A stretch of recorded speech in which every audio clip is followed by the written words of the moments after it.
Thank you very much. Let me just indicate that this is a very strange platform. So we understand that some of us are.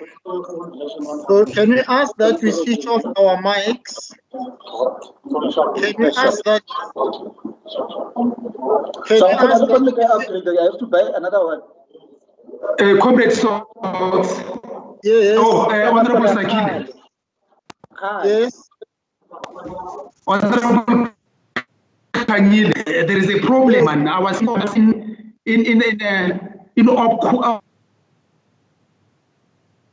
I can't hear you.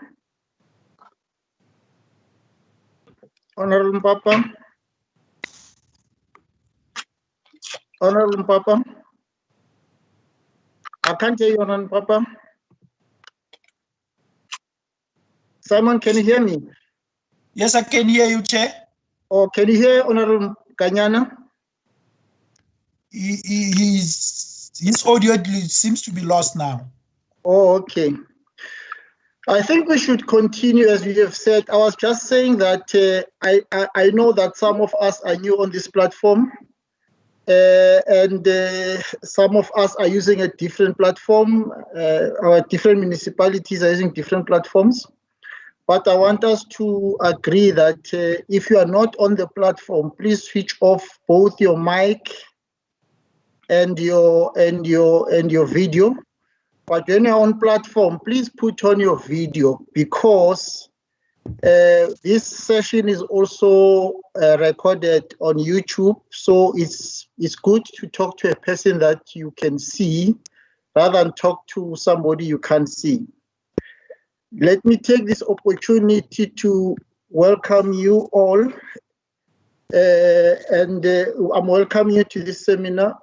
But you can move to the next slide, please. Simon Mpati, can move to the next slide, please. That you can see. I'm welcoming you to this seminar, which is intended to forge ways in which the various spheres of government may strengthen cooperative governance for effective public accountability and ethical governance in Gauteng province. We are elected by the people of Gauteng to serve at the Gauteng Provincial Legislature and in the respective municipalities to ensure that the lives of the people are made better. And we do this by ensuring that we provide the people with quality services. Paramount to achieving this is when we as the public account committees work together to enhance public accountability and ethical governance. This is what we hope that at the end of the seminar would be able to achieve. As we convene today, we are grateful that both the Gauteng Speakers Forum and SALGA Gauteng have declared their aspirations to assist working relations between SCOPA, GPL, and MPEX. In our considered view is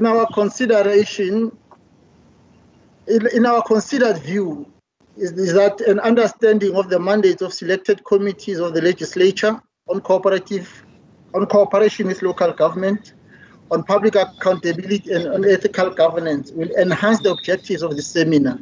In this regard, we have invited the Human Settlement and Cooperative Governance and Traditional Affairs Portfolio Committee of GPL.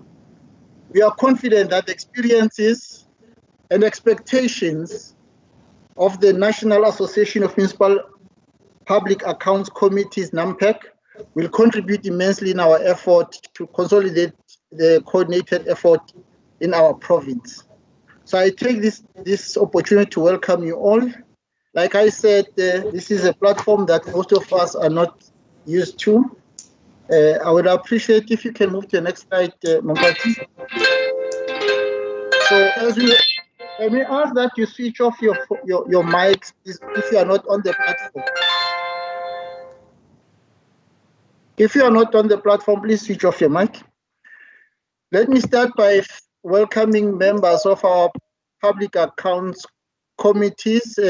Maybe the best way to do it is that let's take them by municipality. If you hear, you just put on your mic and indicate as a chairperson that you are here and tell us just how many councillors you are with and how many staff members you are with. We are aware that other members of our committees, particularly the public accounts committees and some of our stakeholders, are following us on YouTube. So you don't have to introduce them because they are on YouTube, but we just want to talk about the people who are in the meeting here. So as I welcome you, let's say if the City of Joburg is Municipal Public Accounts is here. City of Joburg. Yes, we are here. Thank you. Okay, if you can just introduce yourself and then you just say who else is here. I am Councillor Ntenja, the chairperson of MPEC in the City of Johannesburg. Okay. And who else are you with, Councillor? So can we ask those that are not on the platform to switch off their mics, please? Okay. Please switch off your mic when you are not on the platform. We can hear you speaking on the phone with someone who's not part of our meeting. And some of you can hear you singing in the background. So please switch off your mics so that we don't hear what you're doing behind the scenes. Continue, Councillor. Thank you, Chair. I am with Councillor Nagan, Councillor Greenberg, and Councillor Sako from the City of Johannesburg. Thank you very much. You forgot to tell us your name and. I told you while they were talking. I said I'm Councillor Thandi Nontenja, the chairperson of MPEC. Thank you very much. I'm sorry about that. Thank you. Then you can switch off your video and mic. If you are not on the platform, please switch off your video. You can only put it on if you are on the platform. I can see Doreen David. Yeah, sure. Thank you very much. City of Ekurhuleni. Are they already here, the City of Ekurhuleni? Not here yet? Yes. Okay. Yes. Hello? Put on your video and then you just tell us who you are and then and who you are with. No, I am a member of MPEC. I do not know who else is here. I'm Joseph Lebilo. Joseph Lebilo. Okay. So you are a councillor from Ekurhuleni? Yes. Okay. I'm also here. Can I answer? Put on your video and let's see you. Okay. I am Councillor Shioden from Ekurhuleni. I'm also in the MPEC committee. Councillor Ramesh Shioden. Okay, thank you very much. Thank you very much. Thank you. Okay, so you can switch off your video now and your mic. We just received a message from the chair. She says she'll join us in about 15-20 minutes time, chair of MPEC in Ekurhuleni. Let's go to the district, the Sidibeng district. Anyone from there? Sidibeng district. Okay, you can introduce yourself. Yes, we can see you. If you can just put on the mic, then we can hear you.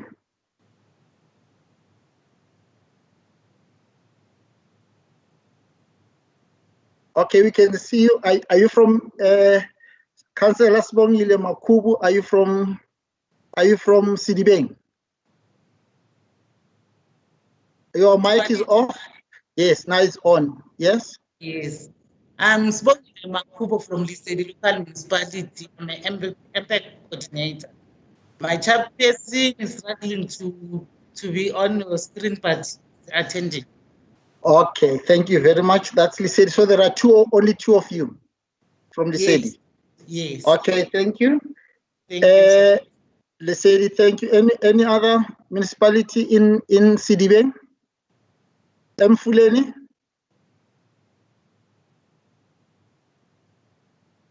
You can switch off now, Makubu, your video. Anyone from Egur? So there's no one from Mfuleni. Sidibeng district municipality. Okay, so it looks like for now we only have Lesedi from Sidibeng. Let me just hear from. We know that Midval had sent an apology. I'm not sure that they've now joined us, but we know that Midval sent an apology. Let's just, if Midval is here, they'll indicate, but I'll pass because we know they sent an apology. We go to the West Rand. Let's start with the West Rand district municipality. Is West Rand? Thanks, Chair. Velile Kumalo here from Western District Municipality. You can put on your video. If you can put on your video so that we can also see you. Yeah, sure, thank you. Okay. Now, yeah, sure. Continue. Velile Kumalo, Western District Municipality Chairperson. Okay, who else are you with from your municipality? We have invited Ndamase, Councillor Ndamase, and Koleka Maju. Not yet known that they are already in, but those are the two invitees that we said they must be part of this seminar. Thank you, Councillor. Let's move on to the next municipality, Rand West municipality, local municipality. I can see Makubu. I can see Makubu struggling to switch off the video, but I will forgive you. Please switch off your video if you are not on the platform. It helps the system. The only people who must put on their videos are those that are on the platform. So let's hear from Rand West. Thank you, Chair. The chairperson of Rand West, Amanda Sikebi, with the support staff. Oh, okay. Thank you very much. You can switch off your video then, thanks. Mirafong municipality. Anyone from Mirafong municipality? Okay, they are not here yet. Let's get Mohale City. Mohale City municipality. Yes, thank you, Chair. This is Doreen David, the chairperson of MPEC Mohale. Currently, I'm with my two support staff. Your message that I should invite the other councillors made, so I couldn't provide their emails. My apology, Chair. Thank you. Okay, thank you very much. I'm hoping that they are following on YouTube if it's possible. Okay, so I think let me just indicate that I think we're done with the West Rand. We had an apology from Tshwane as well. That's why I didn't call them unless they've now decided to join us. But I was told that maybe the staff members will be able to join us. Can I just get an indication if from Tshwane, is it councillors or staff members only? City of Tshwane. Okay. Thank you very much. We also have invited in our midst, which I'm welcoming now, the Speakers Forum. I'm not sure who's here representing the Speakers Forum. Can they indicate?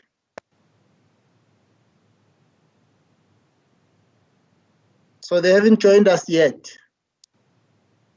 Okay, as soon as they join us, we'll be able to get to them. Also, we've invited SALGA Gauteng to be part of us. I'm not sure if they are here. They've already joined us. SALGA Gauteng. Good morning, Chairperson, honorable members of MPECs in various municipalities. SALGA Gauteng is here. It is myself, the head of the provincial office. I am joined by my colleague, Mr. Silo Marokani, who's responsible for governance. Okay, you didn't mention your name. Apologies, Chairperson. My name is Seana Mkhahle. Apologies. Thank you very much. You're welcome. Thank you. National Association of Municipal Public Accounts Committees, NAMPEC.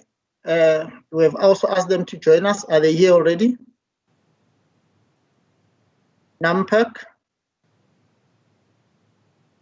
Okay, they are not here yet. They haven't joined us yet. I think some of them will join us at the time when they have to make their presentations. So we'll now continue. And then we have also invited from the legislature our human settlement and cooperative governance and traditional affairs portfolio committee. They've got a new chairperson there. So I'm hoping that the chairperson will introduce herself and then tell us if the other members and staff, because we've also invited the support staff from there. Honorable Diale. Thank you very much, Honorable Kanyile. You can put, yeah, sure. Yes, am I continue. audible? Yes, you can Okay, see thank you are you. audible. Okay, thank you very much, Honorable Kanyile. I'm with members of the portfolio committee here and support staff. I'll request them to show their faces and introduce themselves. My name is Kidiboni Diale, honorable member of the Gauteng Provincial Legislature. Thank you. Okay, let's agree that only the members can show their face and introduce themselves. The staff, because a lot of them will take them as already introduced. Members of the COPTA portfolio committee. Good morning, Honorable Chairperson. My name is Honorable Kim Node. I'm a member of the Human Settlement. Thank you, Honorable Nube. A very good morning to you, Chair, and all the team members here. My name is Paul Malema. Thank you. Thank you, Honorable Malema. Okay. Is there anyone else from COPTA Settlement? Okay. We move on to Gauteng Provincial Legislature's Standing Committee on Public Accounts. Like I indicated, I'm the chairperson. My name is Sokaile Kanyile. Let me take this opportunity to see if other members can introduce themselves quickly. Only members, not the staff, support staff. And please put on your video when you're on the platform. I can see somebody already with a video. Maschaba, are you able to switch off your video, Maschaba? Yes, Honor. Yes, please, because we want only those that are on the platform to put on their videos. Okay, Ina? Good morning, colleagues. My name is Honorable Celia. Good morning, colleagues. My name is Ina Celia. I'm a member of SCOPA. Thank you. Welcome, Member Celia. Other members of SCOPA, Gauteng? Good morning, Chairperson Kanyile. My name is Refilwe Kekana, member of the Provincial Legislature and a member of the Portfolio Committee, Standing Committee, SCOPA. Thank you. Thank you very much. Any other member? Just Yeah, it's Mpapa Kanyani, also the member of SCOPA in Gauteng. Thank you. Thank you very much. You can switch off your video now. And next, if you are not on the platform, please switch off your video because it affects the system. So Masi Chaba, if you can switch off your video. Mas Chaba, if you can switch off your video.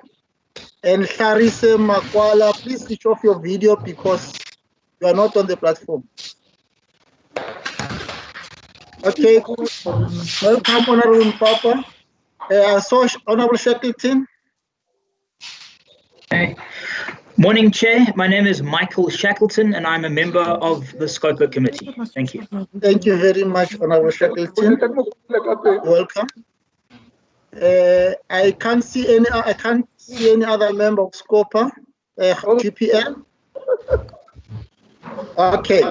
Thank you, honorable members. You are all welcome, and the support staff is all welcome, like I indicated. I want us to move on to the next item on our agenda. And if Mompati can just pull it up.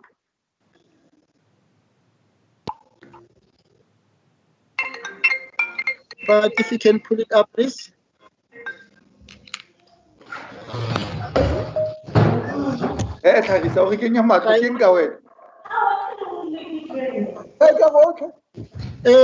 Please switch off your mic. We don't want to hear you fighting with somebody in the background. Mompati, can you put up the slide, please, or Simon?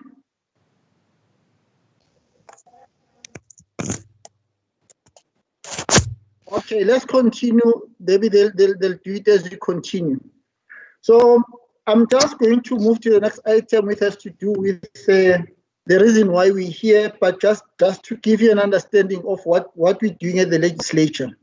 The Gauteng Provincial Legislature derives its mandate from the Constitution of the Republic of South Africa. This is further elaborated in the standing rules of the legislature. The latter focuses on the role of the GPL in 4 areas. Firstly, GPL has a mandate to pass and cause to be implemented laws in the province. Its lawmaking responsibility must ensure that there is no conflict with national legislation. Secondly, the GPL exercises oversight on the Gauteng Provincial Executive Council, which a number of you know it as the Gauteng Cabinet, which is led by the Premier, and then there are 10 MECs. In this case, the GPL must approve the budget and related plans mainly outlined in the annual performance plans of the various departments of Gauteng Provincial Government and the Gauteng Provincial Legislature itself, as led by the Speaker. To ensure effective implementation of the programs and effective utilization of the allocated budget, both the GPL and the departments of GPG must submit quarterly reports to the legislature. These reports are considered by the various committees on behalf of the legislature. Within 6 months of the conclusion of the financial year, the legislature and the departments and entities of Gauteng Provincial Government must submit their annual reports to the legislature. These reports incorporate the report of the Auditor General of South Africa on the financial statements of these auditees. Similarly, these reports are processed by the various committees on behalf of the legislature and make appropriate recommendations for consideration by the legislature. The third responsibility of the GPL is to encourage public participation in its processes. Key to this is ensuring that the views of the public are taken into consideration in all reports before committees of the legislature.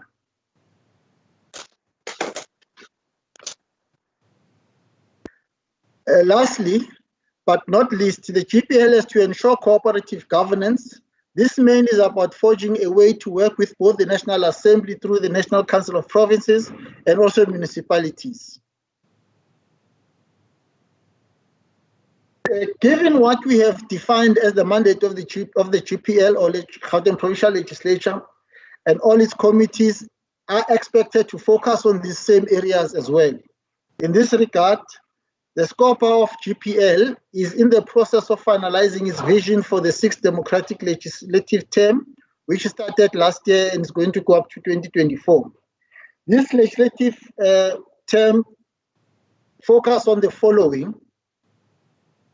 It's committed to developing and improving legislation where any legislative gaps that could hinder effective accountability and ethical governance on public finances will be found and then interventions be made. This vision of SCOPA and Gauteng is about building a strong stakeholder base to support SCOPA of GPL by providing professional and expert input to its work. We have undertaken a campaign calling for such stakeholders to register in our database by the end of this month. Or in fact, they've already done so, and we have said that it's an open process because we can all continuously accept stakeholders to be part of our standing committee.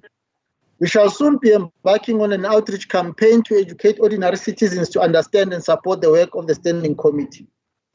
Our oversight on the work of the legislature and the departments and entities of Gauteng Provincial Government is focused on engaging them on the audit outcomes in the reports of the Auditor General of South Africa to the GPL.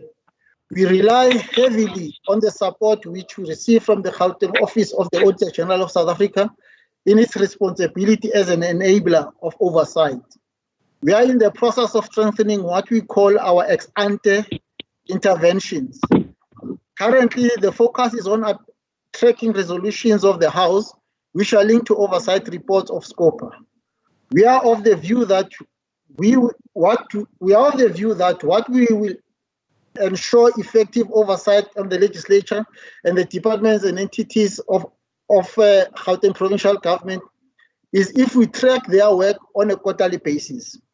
We already have a commitment from the Gauteng Business Executive of the Auditor General of South Africa that we can use their quarterly reports to assist SCOPA in its ex-ante work. We are in the process of engaging the Gauteng Provincial Treasury and the various audit committees of GPG to see if we can utilize their reports towards achieving our goal of ex-ante interventions. Honourable members, councillors and guests, the 4 aspects of SCOPA GPL mandate is ensuring cooperative governance, that is the 4th aspect of our mandate, is about ensuring cooperative governance, which is the subject of this seminar. We present the following as a way in which you contribute in the discussions at the seminar. Both the Constitution of the Republic of South Africa and the standing rules of GPL compels the legislature and all its committees to ensure effective cooperative governance. This is the work that it does with the National Assembly through the National Council of Provinces and its work with municipalities, including with SALGA.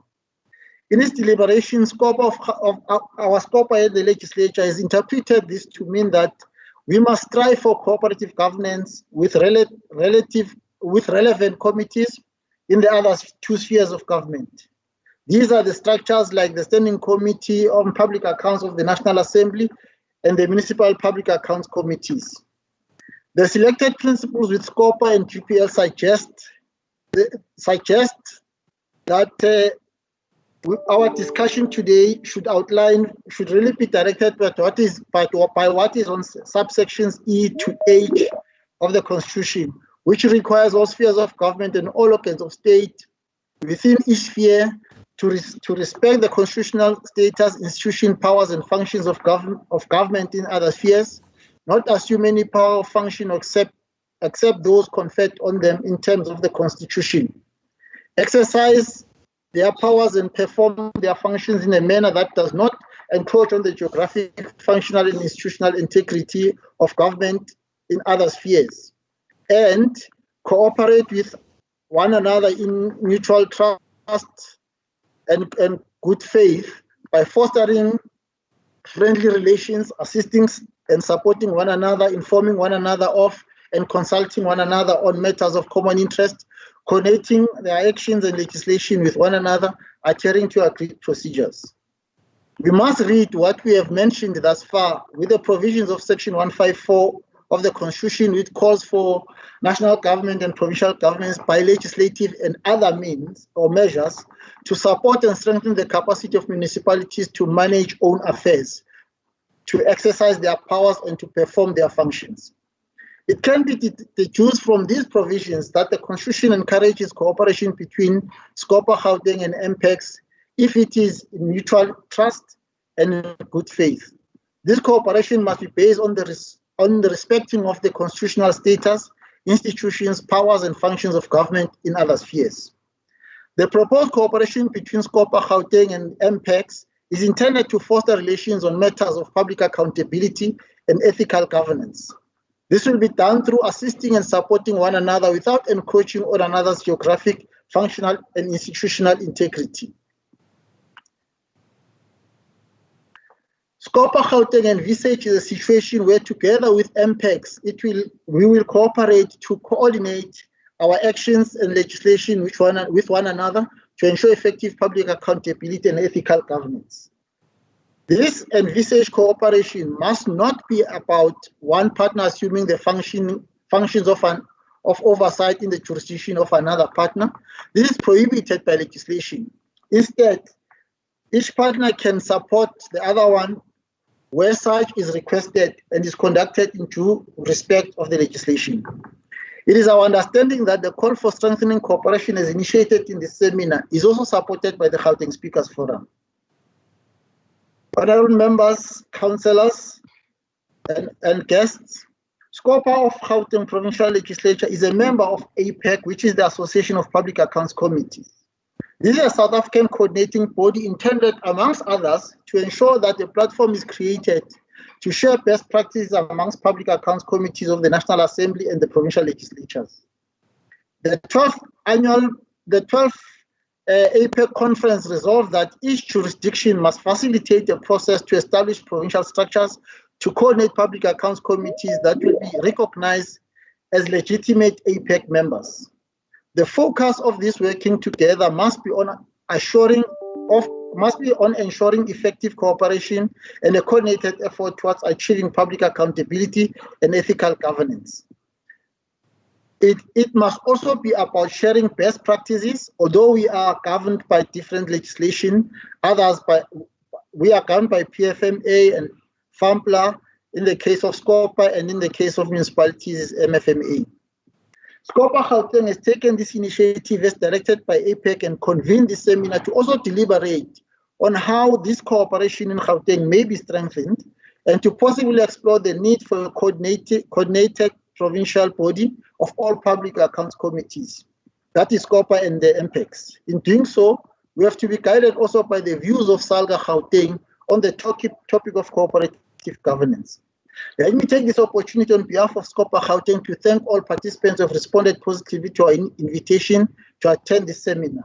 It is our wish that deliberations will be intense, robust, and productive as we try to find ways to cooperate and ensure effective public accountability and ethical governance in all spheres of government in our province. I thank you.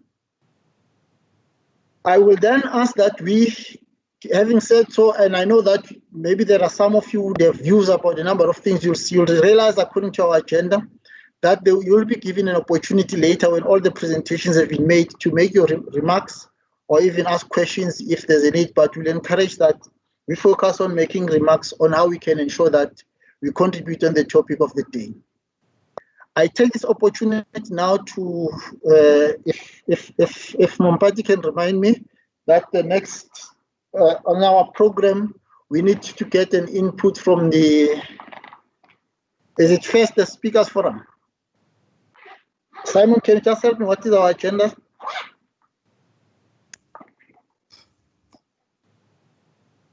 Simon?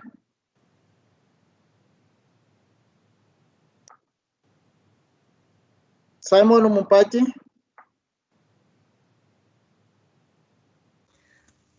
Thank you, Chair. I was just trying to look for a program quickly.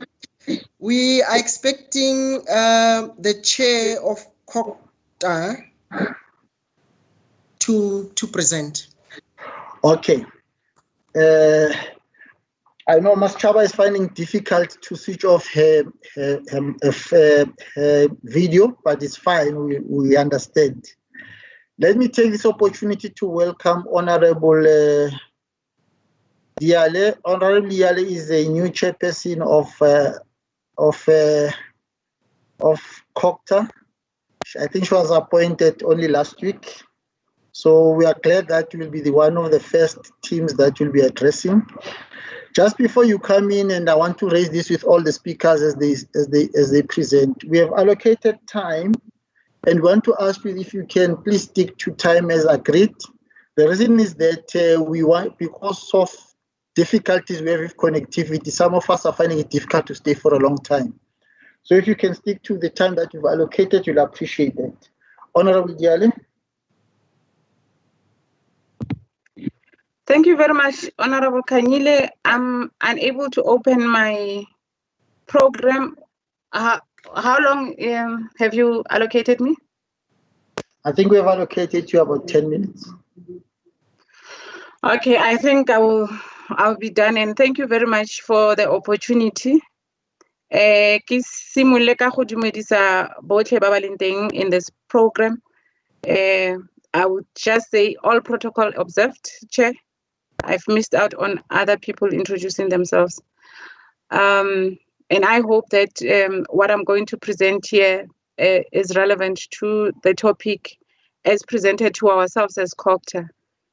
Chairperson, I think that the advancement of a developmental state that promotes growth and development is centered around the capacity of local government to effectively discharge its responsibility. And all three spheres of government have a constitutional mandate to effectively and efficiently provide quality services And as stated in the Constitution of the Republic of South Africa, accountability and oversight are the constitutional requirements for all the spheres of government. Municipalities are a sphere of government closest to the people. Therefore, it renders most of the direct and visible services that the communities receive.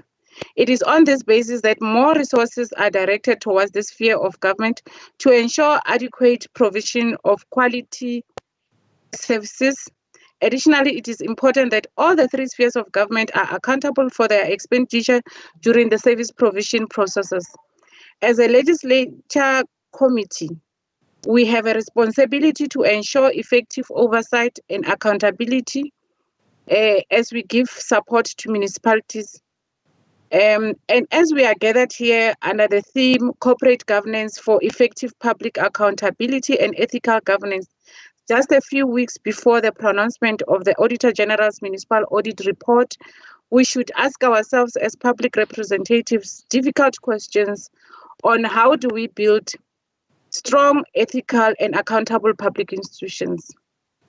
During the financial year 2013-2014, COCTA in Gauteng commissioned a study into the current state of municipalities to obtain an independent in-depth assessment of their viability. For the department to keep abreast with municipal viability and to be able to identify areas that need support, the Portfolio Committee of COCTA considered it is necessary to update the assessment on an annual basis. Despite the legislative framework in place, municipal finances across the country continue to be in a bad state. The Auditor General, in his 2017-2018 financial year general report on the audit results of municipalities, said the following, and I quote, "Audit results show an overall decline. This undesirable state of deteriorating audit outcomes shows that various local government role players have been slow in implementing and in many instances even disregarded the audit office recommendations."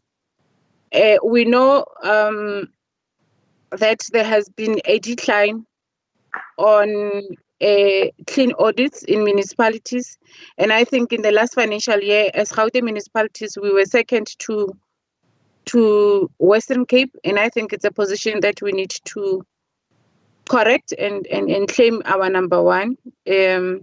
Consistently, the Auditor General has cautioned the responsible authorities charged with oversight and governance, which is ourselves, on the administrative failures that can lead to collapse of municipalities and its ability to discharge its mandate of providing services.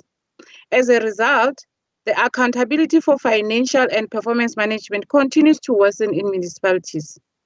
Even though Gauteng municipalities receive unqualified audit opinion, non-compliance with legislation remains the major obstacle preventing most municipalities in the province to attain a clean audit. All efforts must now be placed on eradicating irregular, unauthorized expenditure practices that will happen in municipalities. Importantly, the negative effect of this service delivery failures has been glaringly evident over the years across municipalities. This we see in large incomplete projects, unsupervised projects, lack of maintenance of significant service delivery infrastructure, and haphazard road maintenance projects and infrastructure. One of the areas identified by the Portfolio Committee as posing a challenge in Gauteng municipalities is inadequate capacity to handle revenue. This has resulted in ineffective revenue strategies and low revenue collection. According to the National Treasury State of Local Governance and Financial Management Report of June 2018, 8 of the 11 municipalities in Gauteng were in financial distress, unable to maintain positive cash flows, struggling to collect revenue, and were failing to effectively deliver services. The committee continued its call to the department to provide targeted municipalities with financial support to update and maintain the general recognized accounting practices, compliant asset registers. This has resulted in positive outcomes in the audit of property, plant, and equipment. Further to this, The Portfolio Committee have identified the need to support municipalities in reducing unauthorized, irregular, fruitless, and wasteful expenditure, abbreviated as UIF and W. One should note that the overall status of audit outcomes for Gauteng municipalities is positive, as there are no adverse disclaimer or qualified audit outcomes. However, it is of concern that UIF and W has grown incrementally. The support will focus on mechanisms to prevent and detect the incidence of non-compliance in order to put in place controls to reduce and eliminate UIF and W. Chairperson and representatives of municipalities here, as the Portfolio Committee of COGTA, we support that 2 municipalities will be provided with capacity to implement the simplified revenue plans, and that is Lesedi and Merafong municipalities, as a mechanism for effective financial control in municipalities. I'm also pleased that Imfuleni local municipalities will be provided with additional capacity to reduce UIF and W. We will keep the department in check on the establishment of the Operation Clean Audit Provincial Coordinating Committee to coordinate, monitor, and support municipalities to achieve clean audit outcomes.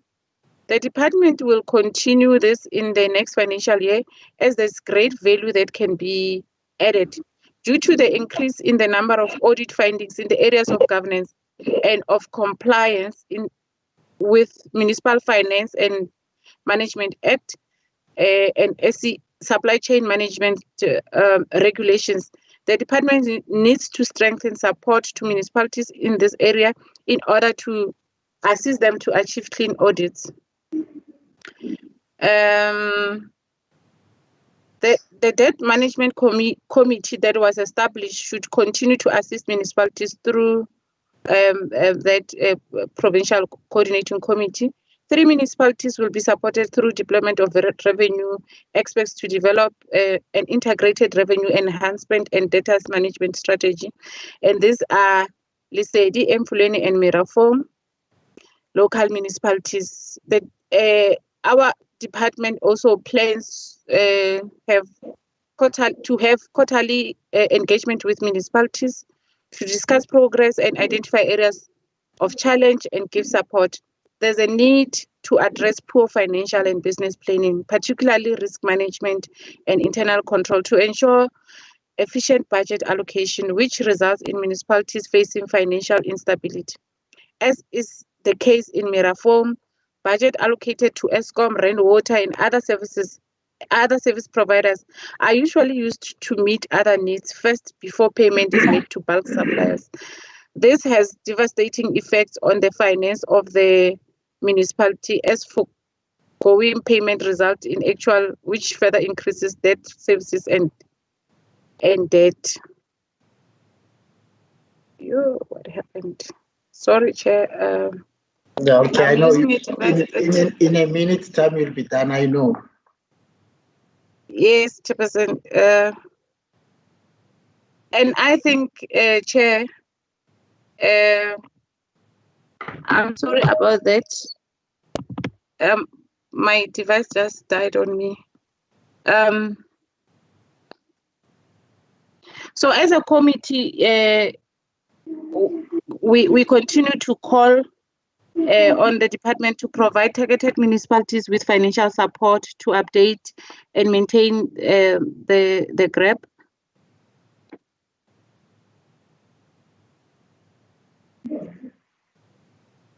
So, Chair, I think I'm at the end of my speech, and therefore will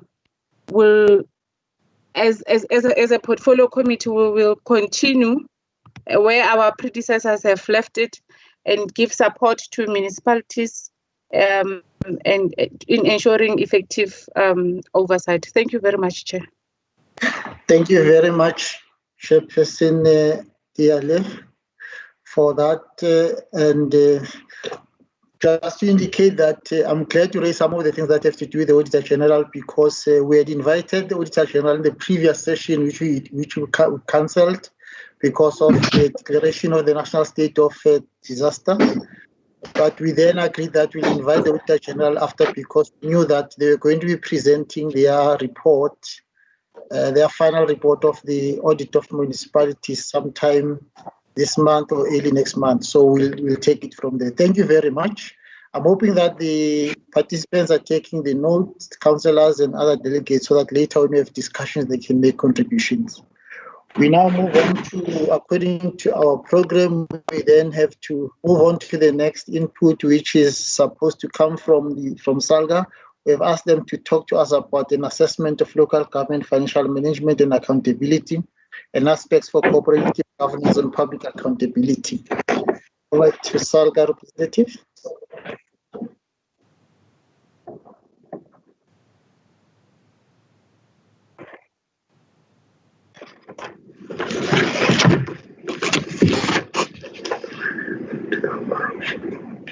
Thank you very much. Let me just indicate something just before you start, is that we have given them more time than the rest because what they are going to talk about is important. So whilst other speakers, we've given them 10 minutes, we've allocated 15 minutes to them. Thank you very much.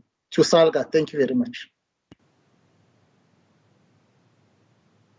Thank you very much, Chairperson.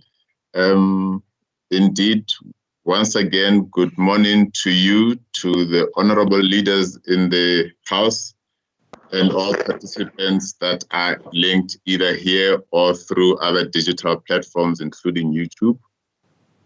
I think that intervention, Chairperson, is a particularly useful one to demonstrate the openness to engage in open conversation with various stakeholders to ensure that we ourselves maintain that posture of openness, transparency, and accountability to all our different stakeholders. While I do that, Chairperson, I am anticipating that the colleagues will share the presentation on the screen. We have a short presentation to deliver. Osman Party, are you able to share the presentation, the honorable members, on the screen? I'll flag it. Thank you, sir.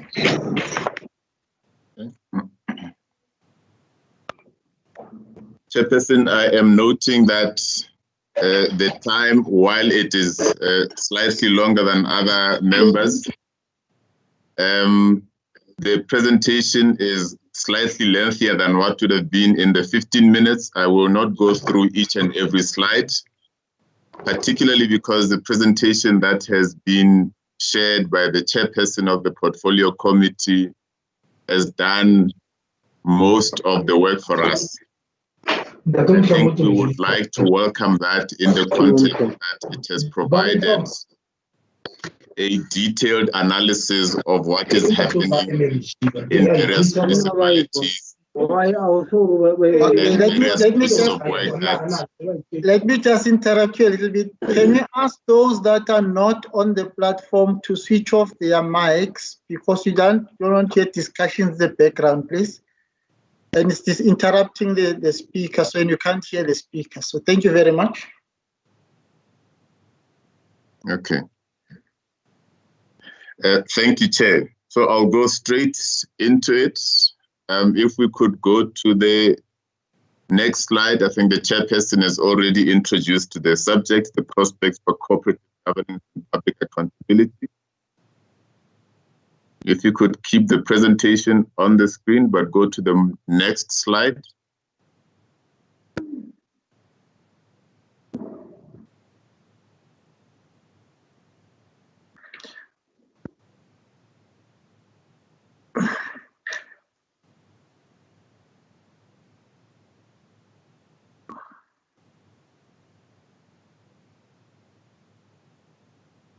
Okay, while it is coming up, let's now continue to speak because I know what is in the presentation.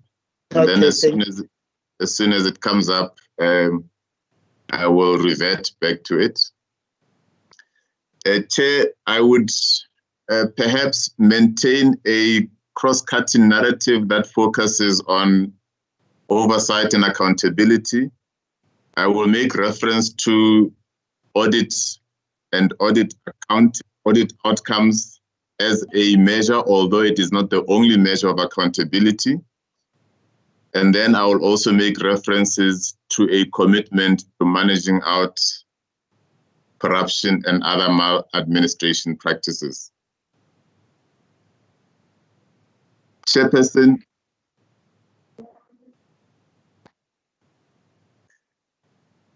we make reference always as a starting point to the Constitution of the Republic. Section 195 of the Constitution sets out the basic values, principles, and principles governing public administration. A key principle there is that public officials must be held accountable for all the decisions that they undertake. The officials there include political office bearers who must uphold an ethical code in terms of their respective code of conduct. The Municipal Systems Act requires functions to be carried out honestly and transparently. At all times act in the best interest of the municipality, including its citizens, and maintaining the highest standards of credibility and integrity. Chair, I will try to avoid going into the details of the law. I would like to believe that members of the legislature, including members of the MPECs who are with us here today, are aware of the law. You will note in the closing remarks that I will make that our argument is that we need more than just the law in order to enhance accountability and, in fact, to manage consequences. We would like to observe, Chairperson, that there is a lot that has been done. We have some very useful progressive policies, laws, and regulations, but more needs to be done to ensure that those come into effect.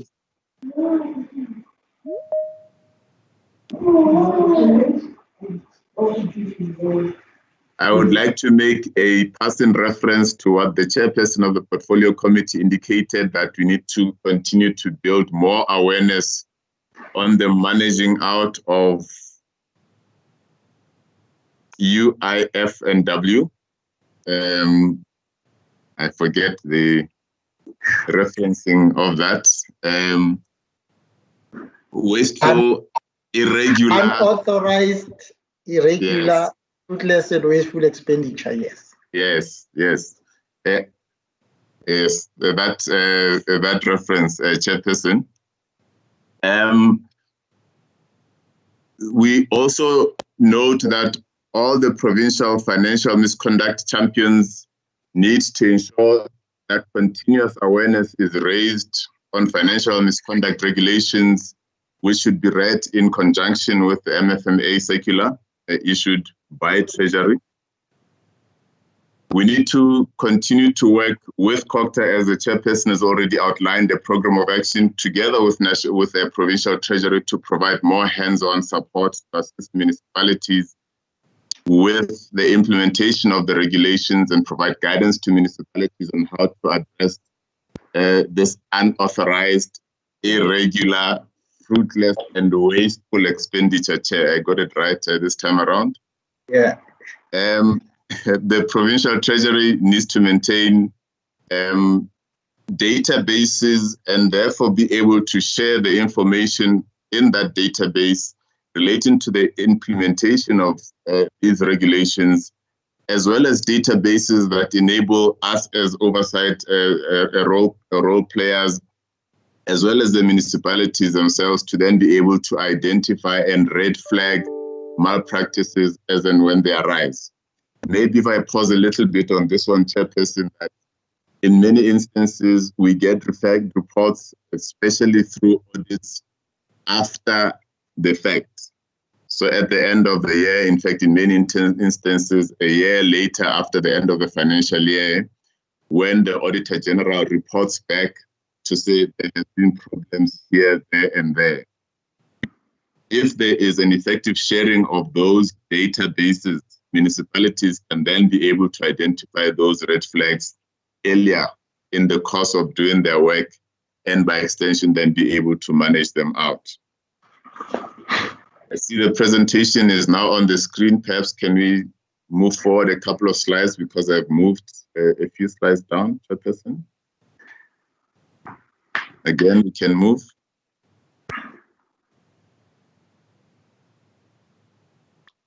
The more you want it to move, the more it stays where it is. I will talk to what I have on my side, Chairperson. Sure. It shall be shared with members.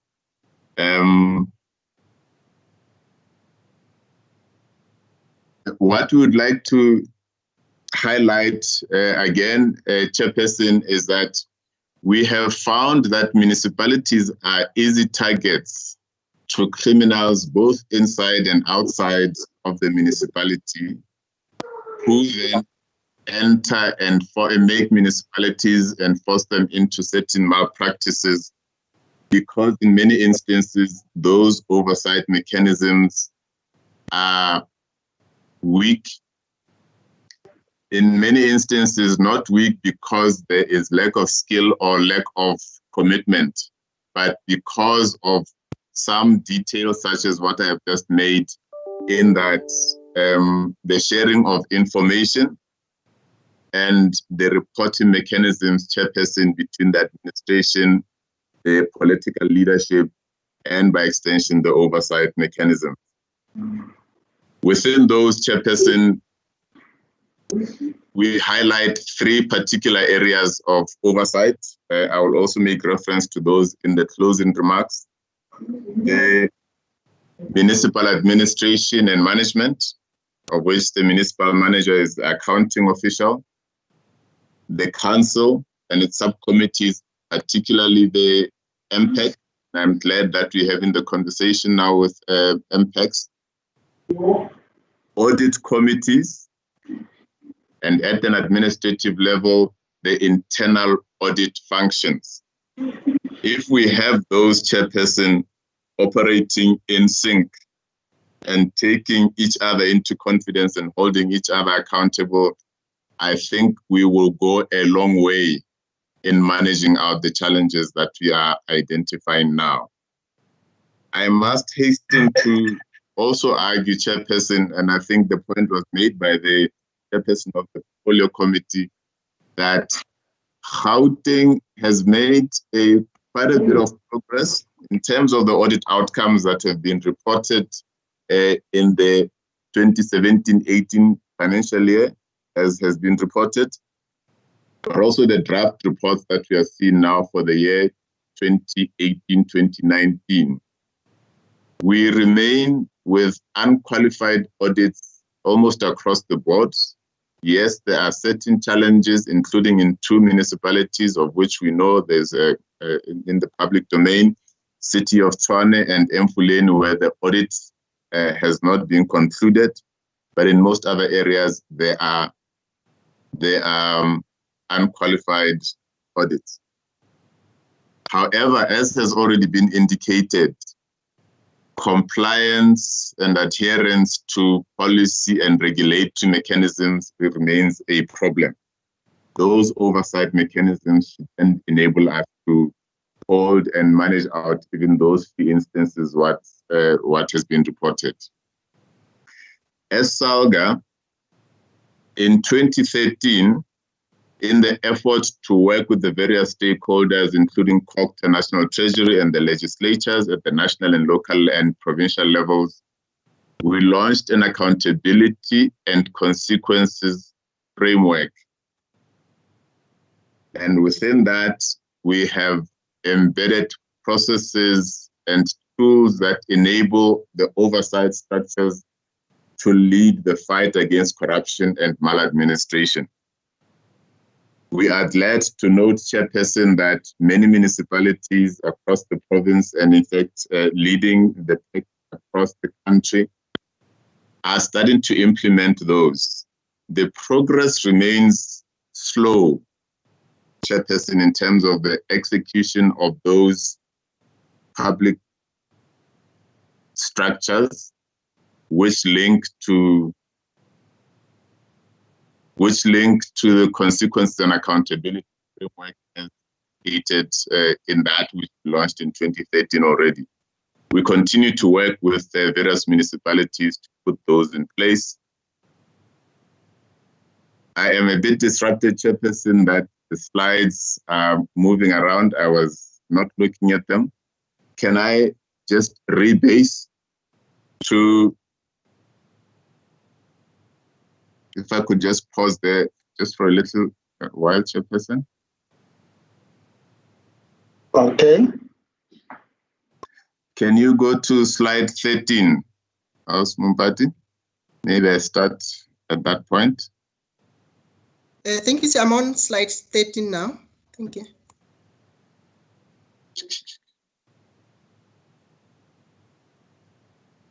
Can you go one back?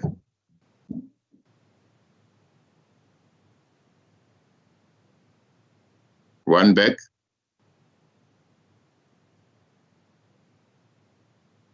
Yes, yes. I would like to start it here, Chairperson, in terms of the work that I was talking about in terms of the collaboration between ourselves, various structures, SCOPA, and National Treasury. At the core of that is the imperative of cooperative governance to drive this public accountability.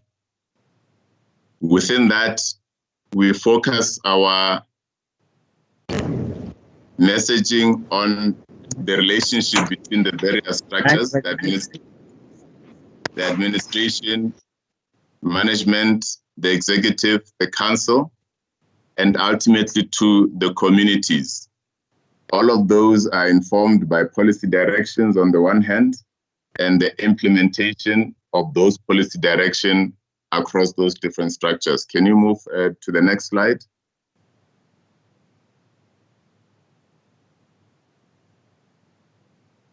We are identifying that there's various roles within that. I made a summary of the next few slides. I just wanted to go back and show that, that image. Can you move to the next slide? And the next one.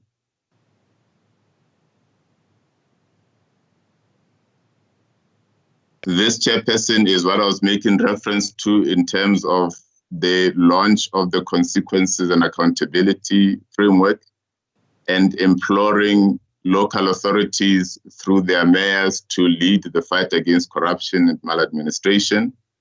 We got members to sign a pledge on this undertaking, and we'll continue in our various platforms and structures, members' assemblies, working groups, to remind each other on those pledges that we have undertaken and to take each other into confidence in areas where maybe the detail is not quite well understood. Can we move on to the next one? Chair, here perhaps is another one where I would like to make a little pause. And that while we are looking at audits and audit outcomes as a useful proxy to determine our state of accountability, we have focused a lot on the finances and financial management. Within SALGA, we have argued that by the time the audit outcomes come out, it is a little bit late because they're reporting retrospectively.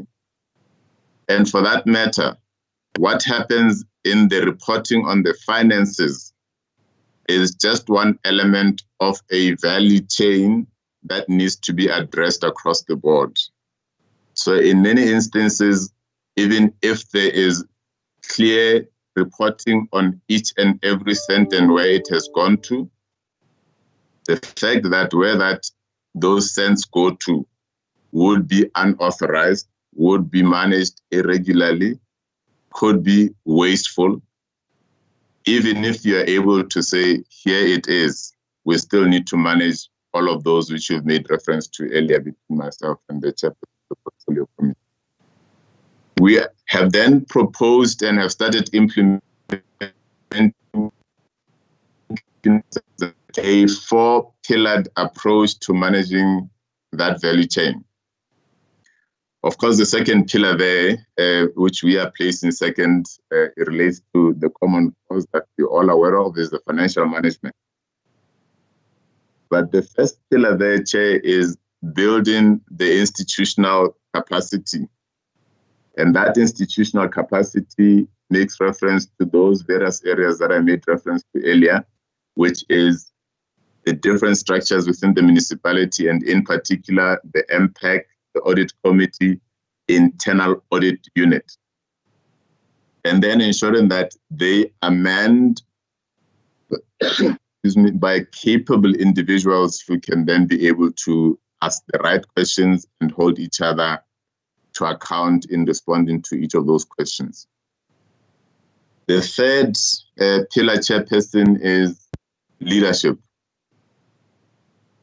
While accounting and ensuring that the books are in order, it is particularly essential to ensure that there is leadership stability, that there is commitment, including political commitment, to ensure that even those who are then entrusted with the financial accounting are then able to report back to the leadership.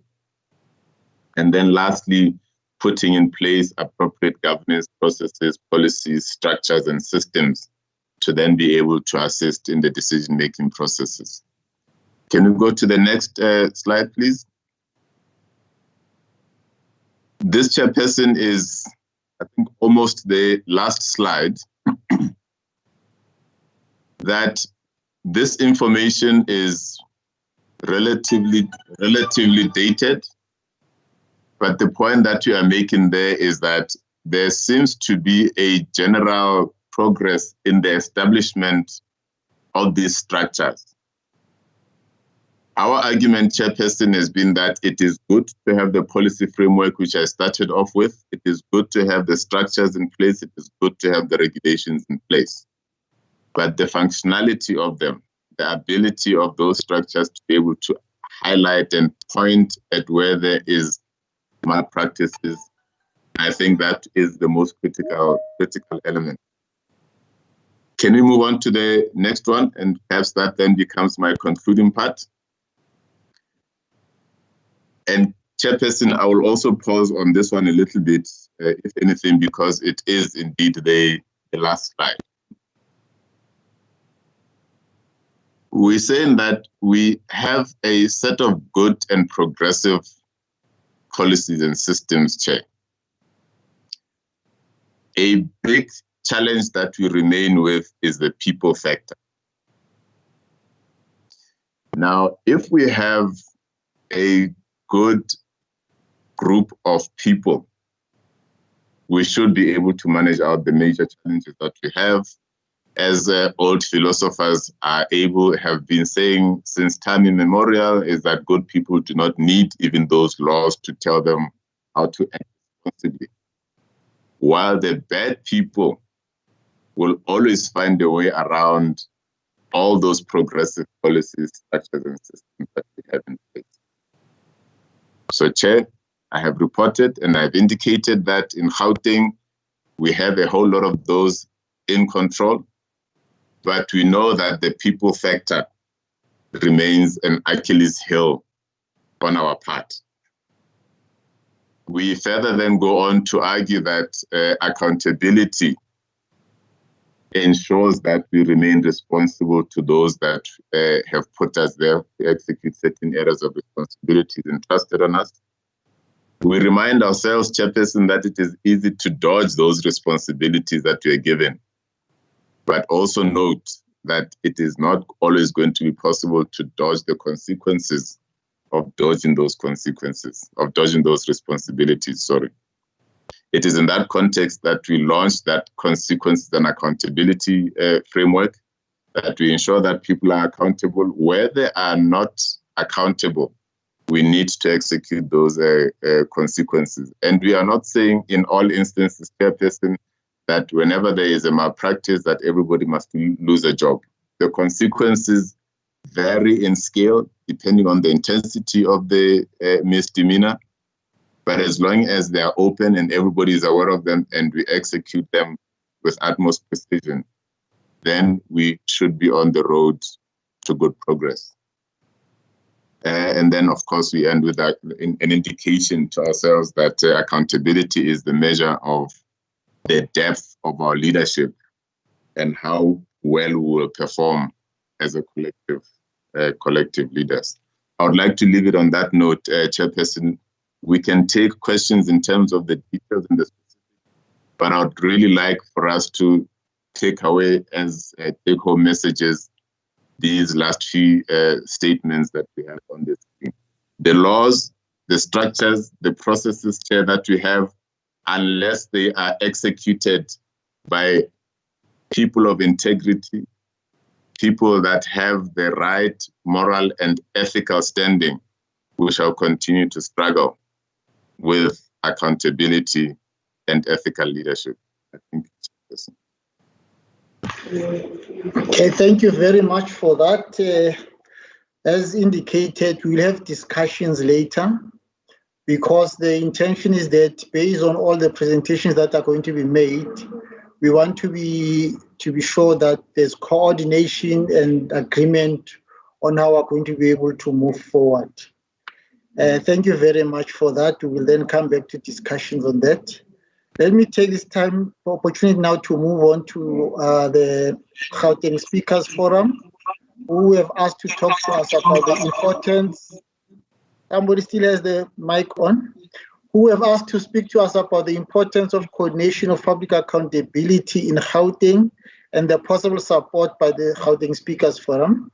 I'm not sure who's there to represent the Speakers Forum. Ila, when we spoke about or introduced each other, there was no one. I'm not sure if there's anyone who has joined us now. Gauteng Speakers Forum.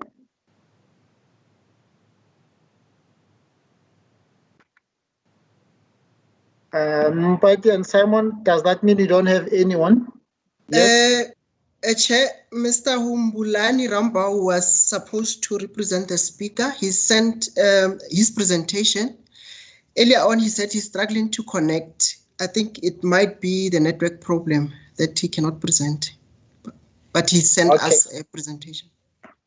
Okay, what we'll do then, if he is unable to connect even later, we'll use that presentation beyond this meeting to ensure that you come and discuss our role or our way forward in that regard.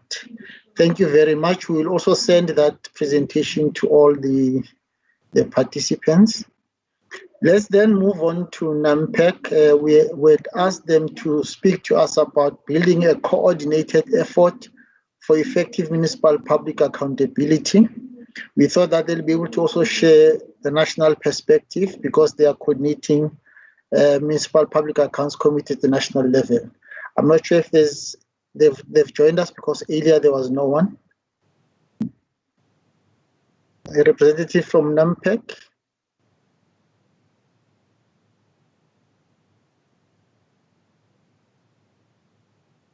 Okay, from your side, Mampati and Simon, do you have any indication if they've joined us or there's a problem?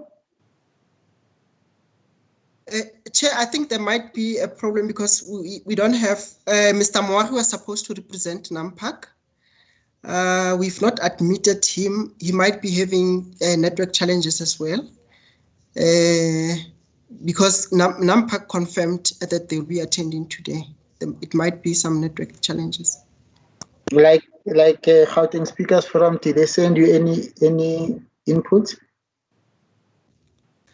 They did not send their presentation, Chair.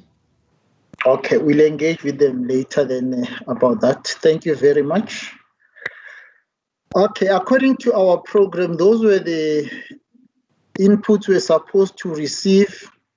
As I indicated in my opening remarks and in outlining the objectives of this meeting, was that all these inputs must help us towards one, identifying key areas that has to do with public accountability, particularly in public finances or public funds, and how we can ensure that there's also good governance, particularly around public funds.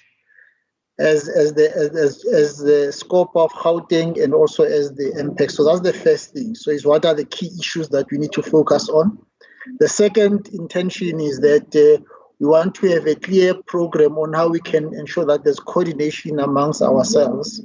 Like I indicated earlier, APEC, which is the Association of Public Accounts Committees, had instructed that we must find ways of ensuring that as provinces, we assist municipalities to be coordinated.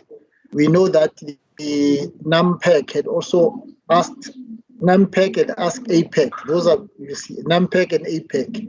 NAMPEC had asked APEC to ask us as provinces to assist the various provincial province or municipalities, various provinces, also to be properly coordinated and focused. So we thought NAMPEC was also going to tell us if there are any progress in establishing the structure in the province and what role we can play jointly in that regard. So I'm opening up now for discussions, proposals, recommendations. If possible, I would prefer that we don't ask questions. But obviously, if you have a question, you could ask it.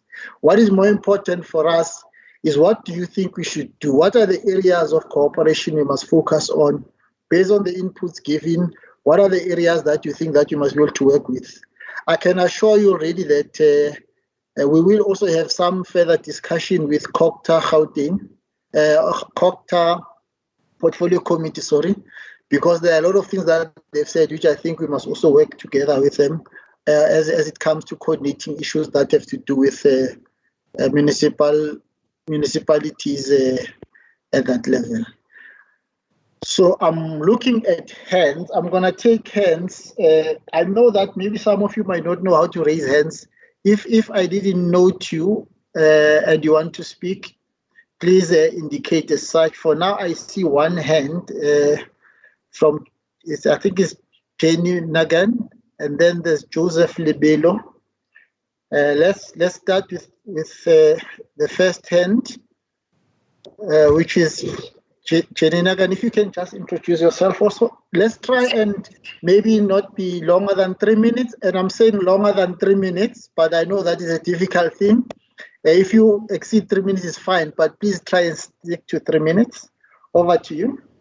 Thank you, Chair.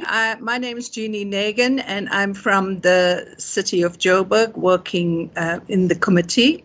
Thank you for a very informative presentation. The question I have, or not question, but something we would like you to share with us, is the aspect of consequence management. We don't have a clear direction from our municipal manager around consequence management. We've been asking for this document for about 2.5 years now. So is there some guidance that this committee could give the municipal managers in preparing a consequence management document? Because that's very absent. And if we have that as a guideline and a living document, I think it'll be a lot better for the country at large. Thank you very much. Thank you.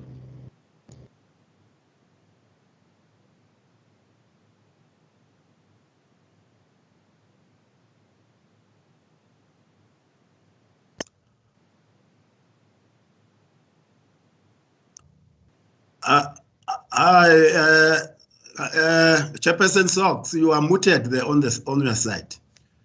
I can see sorry, you. Yeah, sure. Okay, yeah, continue. Continue. Okay, thank you very much. Can I continue? Yes, you can continue. Thank you very much. I'm Joseph Lebelo from the MPEC in Ekurhuleni, and I'm a councillor, yes. Thank you very much for the presentation and for the workshop. First of all, just that we have been let down by the Gauteng Speakers Forum and the NAMPAC. We were expecting to hear some more informations, and that will of course educate us somehow about the job that we are doing in our respective municipality. But then I want to talk about the issue that you have mentioned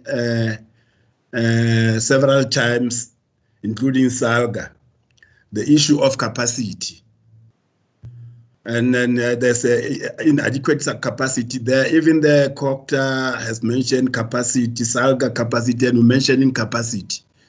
So I'm starting to worry that because this item or issue of capacity is the fundamental cause of the poor performance. Remember, capacity is a product of skills, knowledge, experience, and ability. And if we put people who are lacking those fundamental issues, we will always experience this problem. So that is the issue that we need to address as the municipality or as the province, the issue of capacity. And having spoken about the capacity, then we're talking about the meritocracy. Maybe just before you move from capacity, just explain capacity where in MPEC or in the administration, the municipality itself.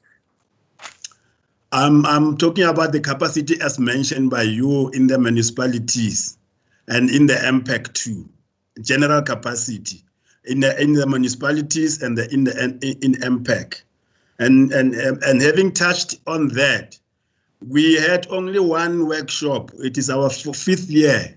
One workshop in 2017, and that was, aimed at capacitating us as the MPEC committee. From there, we never had any. We're struggling to do our work well because of this lack of capacity from the MPEC part. And from the municipal part, I won't be deeper into that one. But I'm following what you have said, that the poor performance with regard to the financial management of the municipality is as a result of the poor capacity of the people given these responsibilities. So what I want to say is that we need to please, from the first point, ensure that the people we deploy or we employ are well capacitated to perform their job, or else it will just be a futile exercise, because this will continue happening without anything stopping them if you don't deal with the issue of capacity. So having spoken about, but then I wanted to say that it's also an issue of meritocratic system, the system that allows us to deploy and employ people with skills. But having said that, you have mentioned the audit and the audit outcomes, but now let me talk to the SALGA input. Based on the audit outcomes, and it is still going back to what I have said, because we are not performing satisfactorily in as far as the audit outcomes are concerned, because some of them are performing very bad, while others, very few municipalities, are performing very good in as far as the audit is concerned, audit outcomes are concerned. So here there was a slide that was telling us about some responsibilities. Let me just check out my notes there and see if I still have it. And it's talking about, the slide is informing us, sorry about that. The slide is informing us about the institutional capacity, the financial management, the leadership, and the governance. And if you can see from this slide, the slide concerning Municipal Audit Support Program, the MASP, and it's talking about this key, or the pillars, the 4 pillars of municipality that the municipalities need to be strong and functioning effectively in order to sustain unqualified audit and good service delivery. So if we're looking at those 4 pillars, the first one being the institutional capacity, I've spoken more about the institutional capacity, and the financial management and the leadership as well as the governance. So we need also to be capacitated in as far all these 4 pillars need some capacity, like I said. The municipalities need to be capacitated with regard to all these 4 pillars. But having said that, maybe something out of the slides and out of what you presented. In the MPEC committees, we are confronted with issues, like I said, lacking capacity, with issues while dealing with the deviation from the Auditor Generals, which sometimes we are unable to sort or we are unable to solve. For instance, I can give you one item. You might find that the Auditor General has identified a deviation as irregular, and only to find that in as far as the books of the municipality, it is irregular because the work has been done and the amount of money that needs to be paid is there, but the payment is not yet done. So the Auditor General will pick it up as irregular expenditure if it did not follow some requisite procedures. So when it comes to us, we will say, okay, let's say the department concerned will say, okay, I haven't spent this amount of money, but the job has been done. And the Auditor General is saying it is irregular expenditure. What must I do? Because I need to pay this particular person or contractor. So they come to us. And maybe if they come to us, they say no. So we need, they're asking for us to allow them to pay or to do means so that they can be able to pay, because they're afraid that if they pay, it will be irregular. So in that manner, so when they come to us, we refer them back. We refer them because as MPEC, we don't have authority to allow department to pay. We don't have any mandate to give department authorities to pay. So when they come to us, they say, no, you go back and pay. But they say, when we pay, it is going to be regular and going to come back to you. So can you maybe address us in as far as that is concerned, as to how to treat that type of things? That is a particular one that I'm having in my mind. Thank you very much.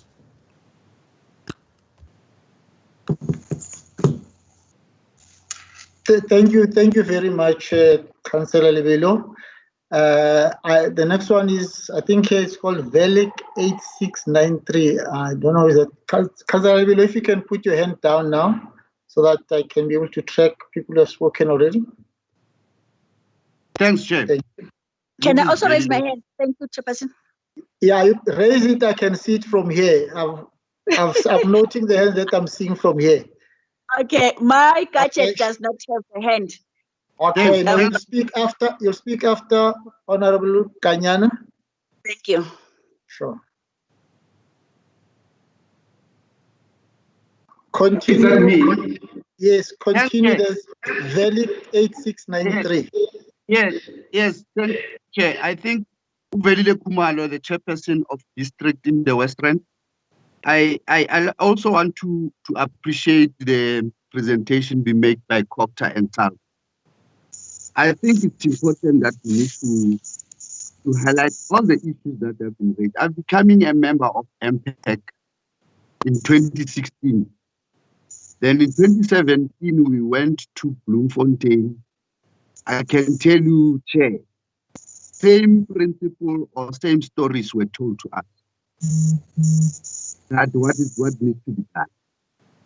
Because what is important now, I would say, Chair, it's so important that we need to make a sense of putting timelines. Presentations that they don't have timelines. We're becoming a lip service seminar, because by next year will be coming, Cooperative and SALGA will be coming with the same document, just changing wording. I think it's going to be important that we need to make sure that now we start to do things correctly. As the leader that guides municipalities, let them show us that they want to do things correctly. Because I can tell you, Chair, we've been praying or preaching as local government are struggling as MPEC. Because what do you mean when you say capacity? We were councillors, we need administration must be capacitated. What do you mean when we say capacitated? We need researchers. We need people who can do right things. As politicians, we must be informed properly. Currently, in the whole West End, I can tell you, in Mirafo, we're having only one administrator. In the Ren West, we're only having one administrator. In the district, we're only having one. In Bukhale, we're only having two. Where are the researchers? Who are the people who are going to guide these people who are administrators? Because when you make a decision that goes to council, it must be an informed decision. That decision, it becomes a legal document. But it's so important that we must highlight these issues, because SALGA and COCTA will tell us that capacity, but they're not coming forward. It's so important that we must highlight these matters to all the people who are part of this seminar. Let COCTA and SALGA come with this document, not give us deadlines. They have money to support the municipalities. Let them tell us how they're going to support us. Not coming and tell us that we are weak as MPEC, whereas we don't have money. It's them that they give the municipalities money. It's really saddening to want to do right things as MPECs, but we are not being supported. Tomorrow we'll be saying we are weak. We are weak because we are politicians. We don't have effective administration. They don't have the capacity. Remember, in MPEC, when we have a researcher, we say we have a person who's having a knowledge of internal audit. That can help the MPEC to say, these are the decisions being taken. Because in MPEC, we find, like, let me tell you, Comrade Sox, in our local municipalities, not like metros, councillors are serving in a lot of portfolios. 5 portfolios, but they must come and serve again in the MPEC. It's a disturbing factor when a councillor needs to make a decision in a portfolio of finance, then must come and question again in MPEC. Then what capacity or what is the independence of MPEC at that level? I think COCTA must give us a guidance. Lastly, MPECs will make decisions that there is something that is called disciplinary board in the locals. But that disciplinary board, the MM will tell you that I'm not going to make a decision on to discipline people, must go back to MPEC because MPEC didn't tell me who must be disciplined. It becomes a setting in that exercise as part of MPECs that MPECs will strive to inform council that there are irregularities, there are a lot of things that people must be disciplined. But you send it to MM who has done wrong to discipline himself. I think we need to ask COCTA and SALGA to go and look in municipalities. What about this document called disciplinary report? I think it's going to be important that we need to be helped as councillors, because I can tell you, councillors are only there for 5 years. When they need to come, being capacitated, they need to come. Politics will come and say they must not come back. But the fact is that there is a change that we need to make sure that capacity, it also inform administration, because are there full time. They can capacitate new councillors when they come on board. I would like to say thank you so much, Chair. Good day, Chair. Unmute, Chair. In my list, I thank you very much, Councillor Khumalo. In my list, I have Mahoro Jackson. After that, I had Kanyane, but I think his end is down now, unless it's by mistake. Then I've got Honorable Mube. Then I've got Tandi. Okay, that's my list, and I see Kanyana is back. So Mahoro Jackson.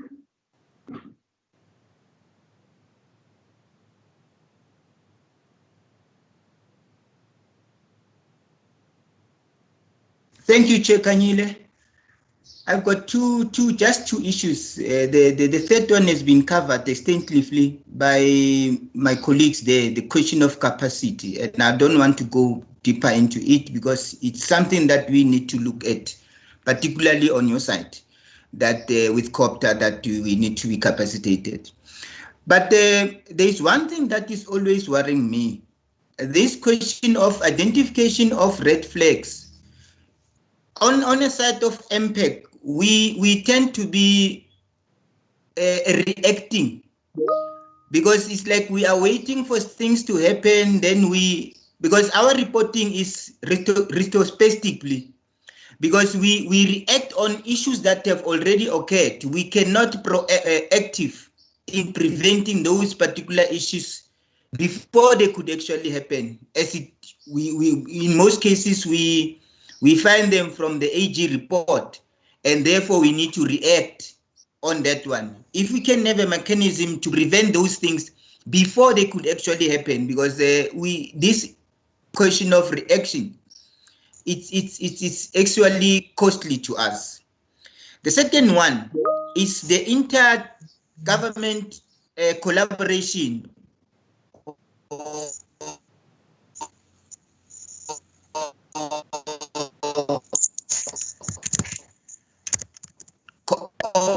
Cooperation. In the case of a company, an individual, whether an official, who, in as far as the merit of the case is concerned, we take a particular position to say we blacklist.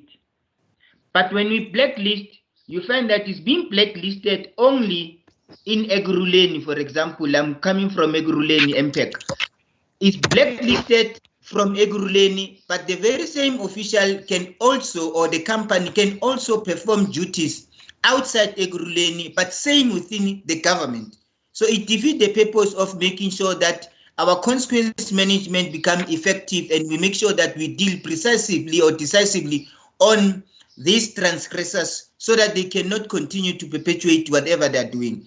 So if we can close gaps on that one and make sure that we collaborate or cooperate and we must have a database where these people or companies that have been blacklisted, we know that they are circulated and there's a rate, there's a cycle in them, so that they don't get any employment or any work within the government. Thank you. Thank you very much, Councillor Mahoro. Honorable Kanyane. Honorable Kanyane, after that it will be Honorable Ngube, then somebody has written Tandi. So Honorable Kanyane.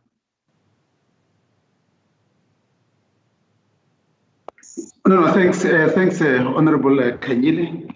I know I keep on cutting. I'll try to be short so that I'm able to complete my input. Yeah, I think for me, it's just a sequel from what honorable members have alluded. One is the issue of capacity and consequence management. And the capacity part of it, I think we have really to locate it somewhere, because also, Honorable, the chairperson of COPTA, he started by saying, for us to really achieve this output, which is a capable state, we need to have an input, which is, are we capable? But now where do we really locate it? Because if we are going to compromise that at the deployment level, obviously we're not going to get it at the end. So we compromise it when we deploy to specific positions. That is where we really lose it. Now, how do we really make sure that our specification at that level are very clear? Because that's how you compromise. A particular output, you'll be saying matric plus tertiary, but you are not really specific. What do we really mean? Maybe I think we need to locate it so that we are able to get it right at the beginning. The other part, which is really very much important, is the issue of this qualification from the AG, which, if you look at them, we need. It's really problematic, because it's something that it does not really need any rocket science. If you talk about a quotation, if it's above 500,000, you have to make it an open tender. But why are you not making it an open tender? It doesn't need someone to go to school to understand this. 500,000 above is open tender, and period. If it is less than that, we talk about 3 quotations, but you don't get 3 quotations. Why? Those are very simple things. But now consequence management, that's where it comes to play. So I think, and now as SCOPA, we've got teeth. I mean, there's a policy that we can litigate. Then why are we not really applying that? So I think for us is to make sure that these policies that are before us, let's make sure that we implement them. And there's nothing wrong even to go to inquiry. If you go to other countries, when SCOPA is sitting, there are police outside. Immediately when there's a problem, an official is getting arrested. I think that's where we have really to put our foot down and make sure that there is consequence management. Then we're going to get it right. That's part of the recommendations, part of the what the chair is really put it there. Let's deploy accordingly.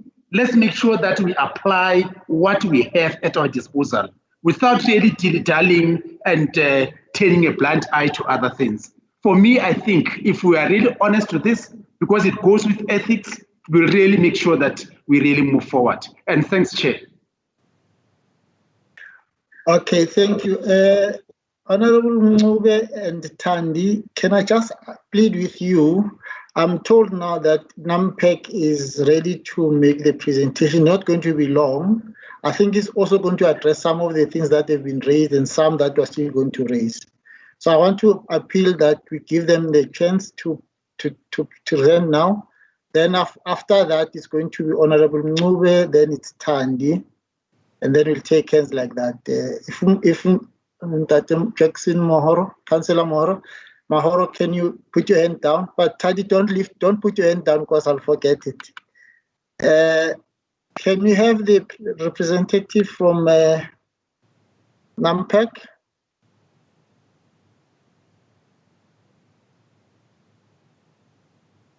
Somebody, you can help us? It's Miss Naidu. She's connected, Chair. I don't know whether she's... I just spoke to her now on the phone. Okay. Hi, Chairperson. Can you hear me? Yes, we can hear you, and we have agreed that we also want to see you. I unfortunately, my camera is not. It's not found. Not available at the moment. Something when it disconnected, something went off. That's part of the glitches of the technology age. My apologies and greetings to all.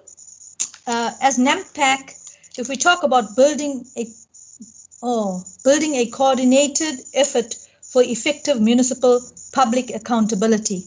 Can you still hear me, Chair? Yes, Hello? We can hear you. Yes, we can hear you. Okay. Yeah, we can hear. Okay. It's fine. She said chair. So I'll speak on behalf of everyone. Yes, we can hear you. But can she introduce herself, please? Yes. Greetings, leadership. I'm Councillor Nelani Naidu from King Kechwayo District Municipality. I serve as an executive member of NAMPEC, and I'm the Deputy Secretary of NAMPEC. NAMPEC was initiated by APAC. When we started in 2011, APAC took us under the wing as MPACs and tried to assist us.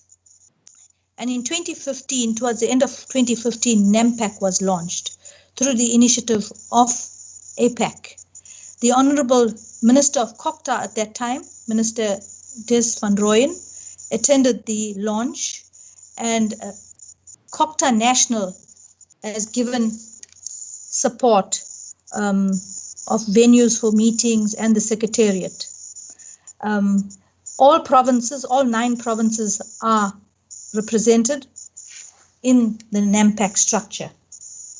I'm going to be very brief. The AG flags lack of accountability as the major cause of poor local government audit results.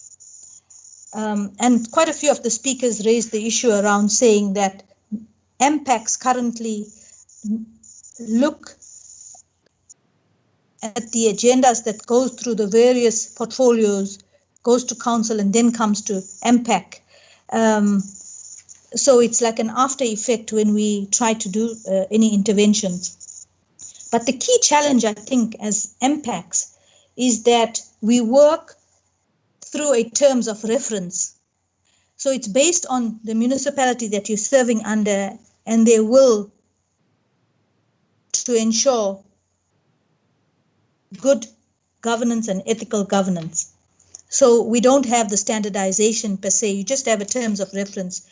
And one of the proposals is NAMPAC, as you all are aware that we have the amendment bill, and we need to make input into that amendment bill, the Structures Act, to say that MPACs represented by NAMPAC, which is your national body, be given similar powers as SCOPA, because currently you can't investigate until council tells you that you could go and do an investigation, but it's still really watered down. So to give teeth and to ensure that we eliminate corruption, we eliminate wasteful expenditure, we strengthen good governance, and we promote ethical leadership and ethical governance, we need to ensure that we are well positioned as NAMPAC and MPACs. The proposal is to say that MPACs should be linked to the Speakers Forum at provincial legislature level, where we are given support, as well as at national level. At our last meeting in February, we had the honor of having the Deputy Speaker of National Assembly participate in our meeting. And some of the issues that he raised was around strengthening the MPACs, around resources, around accountability, and also to give more teeth to Section 79 committees, because unless it's legislated, we cannot be more effective. So the issue around strengthening administrative and oversight and governance will basically lie within the powers of MPAC. So if we can ensure that the powers are similar to SCOPA, we will be able to be more effective. But as NAMPAC, we also want to, as part of our action program of action, is to intervene in municipalities that are in distress, so that we work in a more collaborative manner. So we're very supportive. I know the chair initially summed up very nicely and spoke about collaboration. It spoke about inclusivity of the various stakeholders. And at NAMPAC level, we have had the AG always being represented. We had COCTA, we had SALGA, we've had other stakeholders. So it's well represented, but we need to now action. And unfortunately, I think when COVID happened and we had the national lockdown, some things came to a bit of a halt. However, with COVID, it's also taught us that we have a lack of resources. I mean, the Minister of Finance spoke, and he said that we are sitting as South Africa a gross national debt of approximately 4 trillion, which is about 81.8% of our gross domestic product. But at the same time, the AG says his concern is that the salary wage bill in some municipalities is higher than the equitable share. What does that mean? It cannot be business as usual. That's what COVID has taught us. So we need to look at things in an holistic manner. As much as we are focusing on good governance and ethical governance, we still need to look at it holistically on how we spend the money, the value for every rand. And I think that is something, as we strengthen and as we build capacity and as we work collaboratively, we will be able to get a better picture, because I think MPACs on their own in each municipality, it gets lonely at times, because you could only, it gets lonely and frustrating, I think. So unless we work in collaboration and work through our provincial structures and national structures, we will then be able to win this scourge against corruption, wasteful expenditure, etc. But also we want to ensure that we standardize templates, reporting templates when we go out and do site visits. How do we record that? How do we capture it? And how do we then present to council, and it should not just end there. Perhaps it should.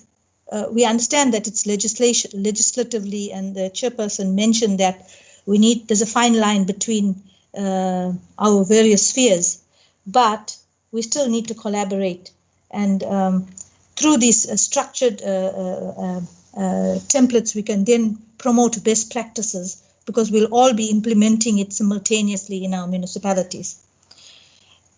And the other thing that we wanted to do, we were planning as NAMPAC, was to have a seminar on ethical and good governance leadership. So Gauteng Legislature, we appreciate this initiative that you've put together and given us the opportunity to participate. It's something that we need to do in all provinces and at a national level. So as NAMPAC, we look forward to working with you to be able to roll this out at a broader level. And also, I'm sure the structures at Gauteng to work closely with your province to ensure that we strengthen governance. With that, I think it's, I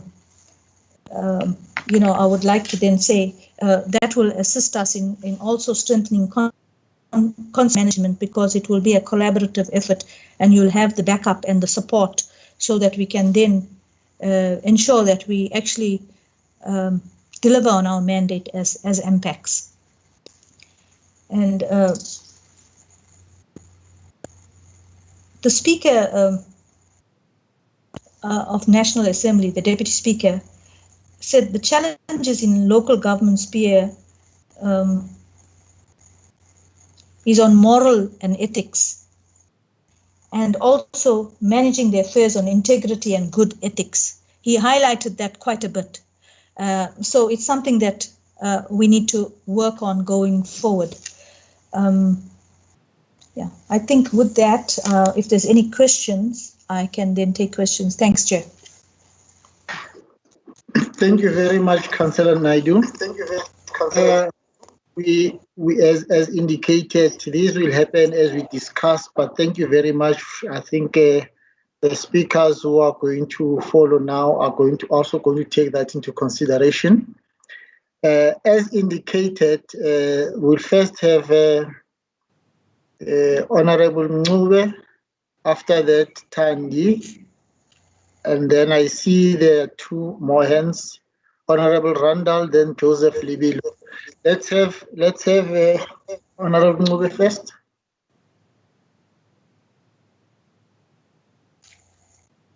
Thank you, Honorable Chairperson.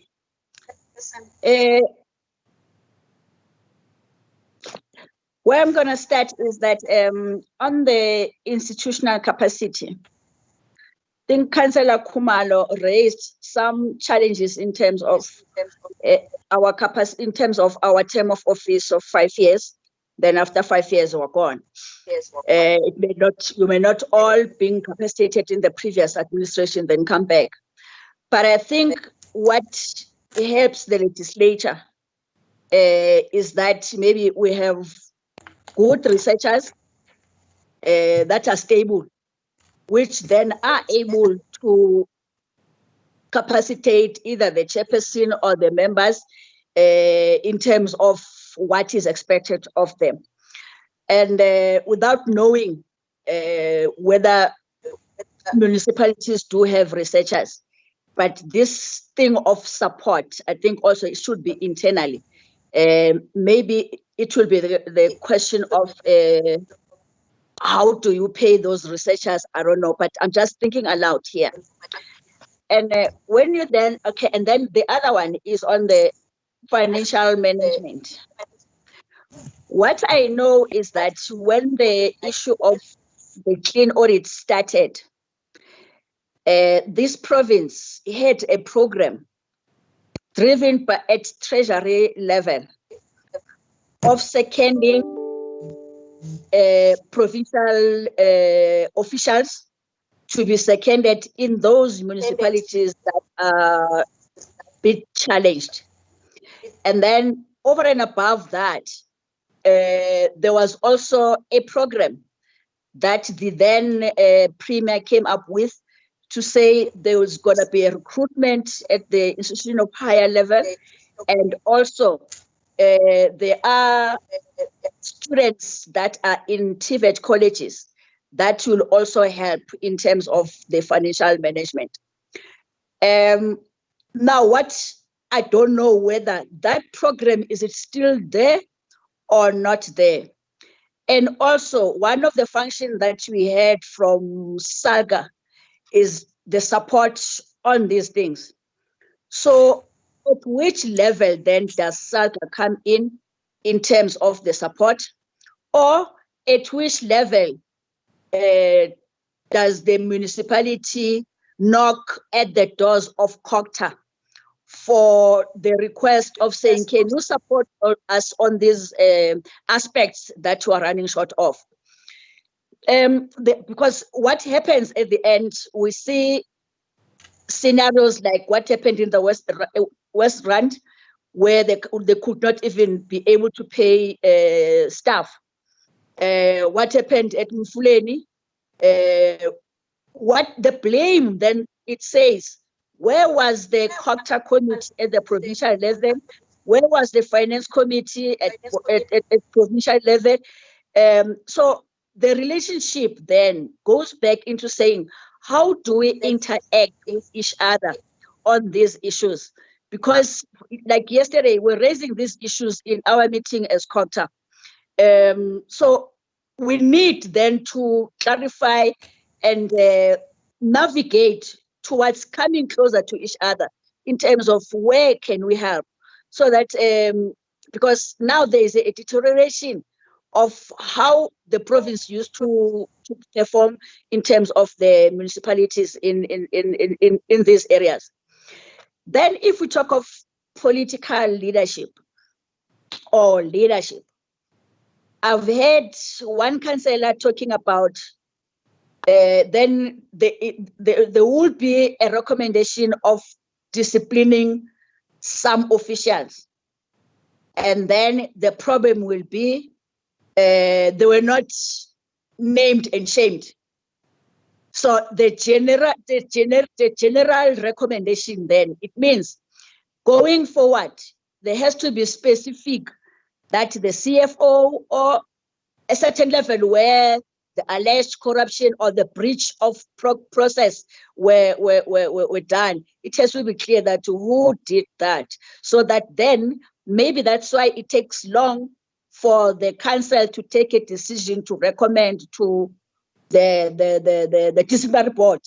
I mean, I was following what was happening in Tshwane, where the decision could not be made, and there would be that cry, and it took long. Maybe that's why maybe now they are at administration. I think the other one on the governance, in my thinking, governance will then mean portfolios who are doing oversight over the council, all of those that are given the right of spending. But it's two-way also here.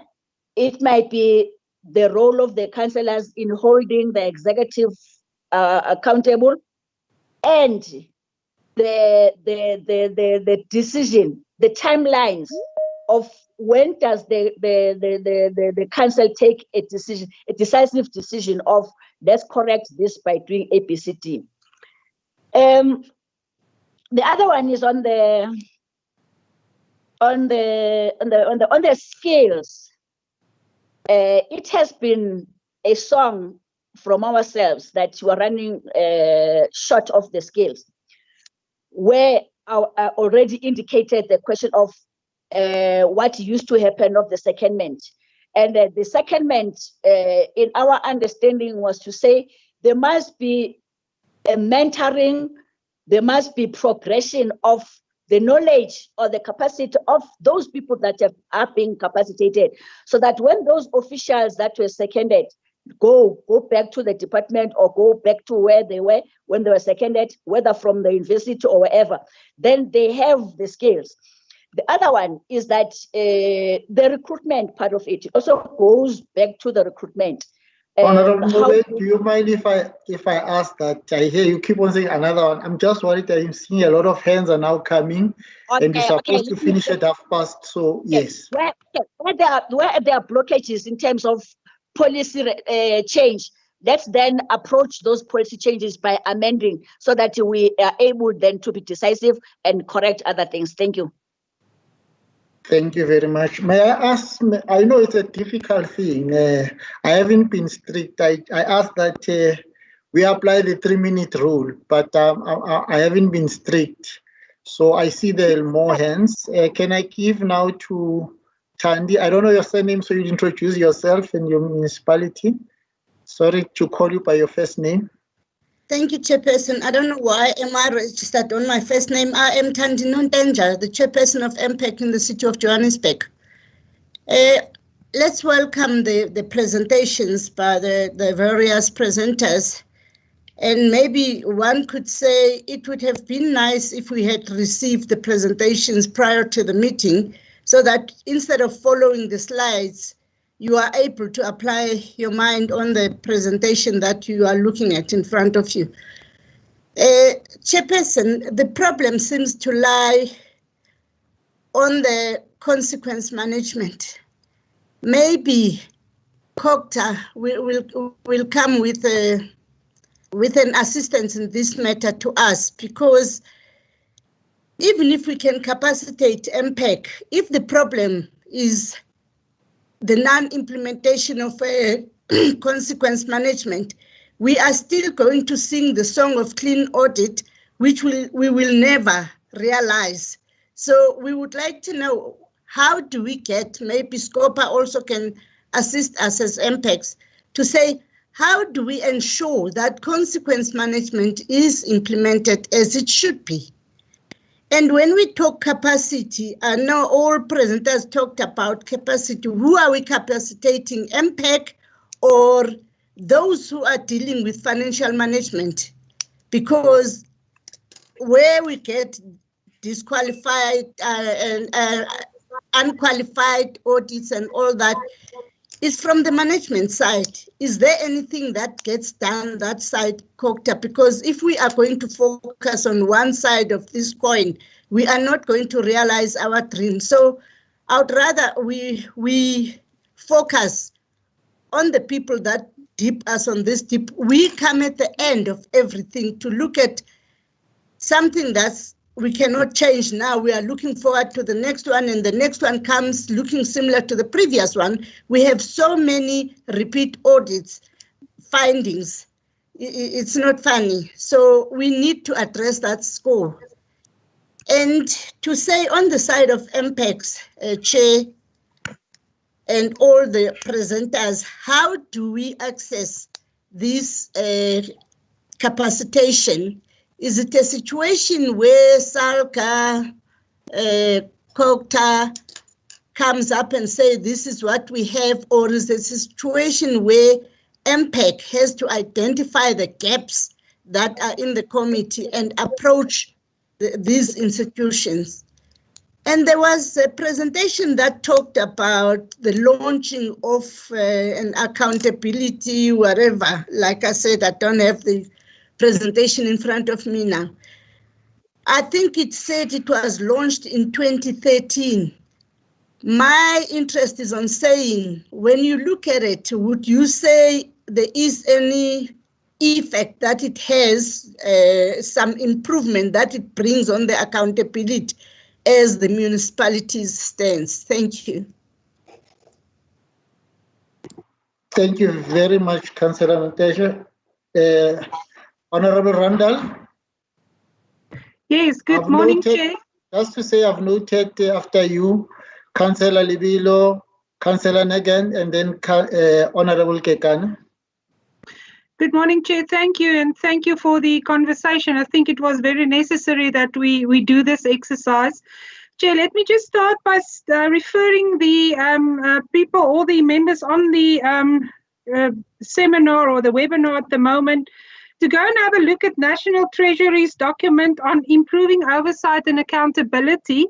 I can share it with Simon or Mompati, and they can maybe just distribute if it's in order with you, Chair.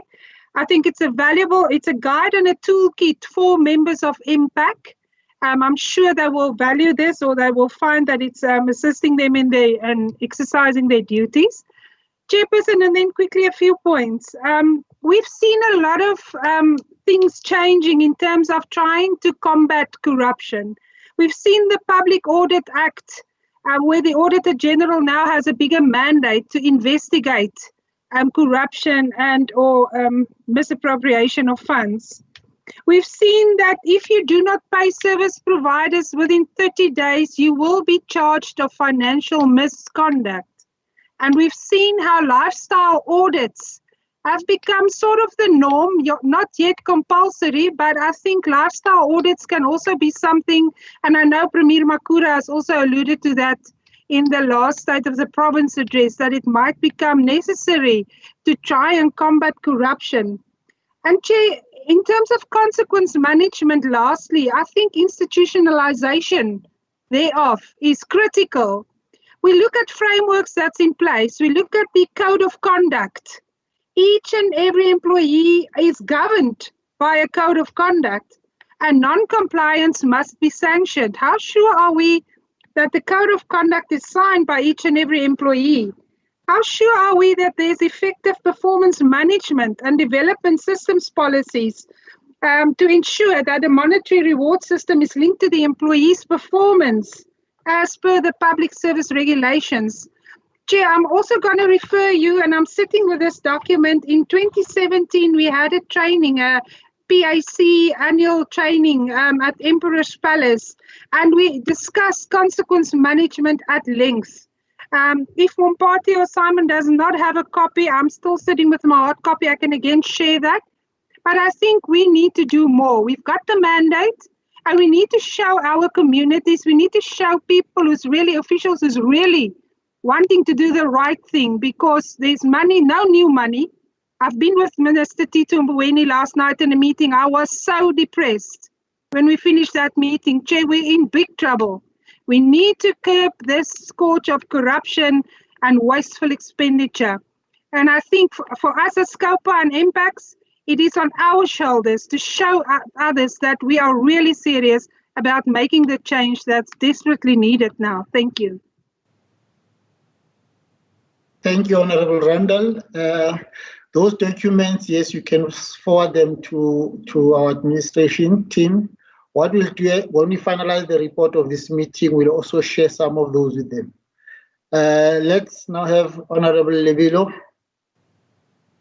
Thanks, Chair. Councillor Lebelo. Councillor Yes. Lebelo, yes. You don't forget the 3 minutes rule. Ne? I hope you are now, because you are coming for the second time, I hope you'll be a little bit brief, because I still have other people who are coming after you, and we must be done in about 20 minutes time. You have taken my 2 minutes again. Okay. Okay, thank you very much. I'll try to be shorter, very short. Because I was covered by, I don't know if it's Councillor Randall, with regard to the discipline and the consequence management. Yeah, we're saying that we, on our side, we're using, or you see, the disciplinary procedure are governed by the legislations. All the disciplinary procedure are governed by the legislations. For some sections of the employees, we're using MFMA, and for the other section, using LRA. And then the HR is the HR department is the one that is helping us with. Okay, having said that, the MPAC must also be given more time and more time and space to perform its work. Because you see, I still remember last week on Friday we had to knock off at 10 o'clock at night, because we're having to push so many issues that are with us. But now we, like someone has said, we sit in different committees, and we have a very little time to concentrate on MPAC issues. There was this suggestions that the MPAC councillors will be permanent. I just want to ask as to how far that discussion is going on. So the last one will be the one that instigated me to come back is the recent presentation by the NAMPAC. The NAMPAC, we are aware that there's there are three structures maybe directly dealing with this issue of public accounts, which is APAC, NAMPAC, and MPAC. So someone will ask as to whether there is any value added there on these three structures. Because we're talking about the NAMPAC that is being launched in 2016, 2017. But being a member of MPAC from then, I haven't seen them. I haven't heard anything about them. I only hearing that they're there, they're existing. So you ask yourself, you don't have resources, financial resources. So we keep on adding structures, and we're not getting value out of those structures. So can you, because we need to know the role that they are playing, and what support system do they have for the MPAC and all those type of things, so that they must add value to the MPAC and to the municipalities.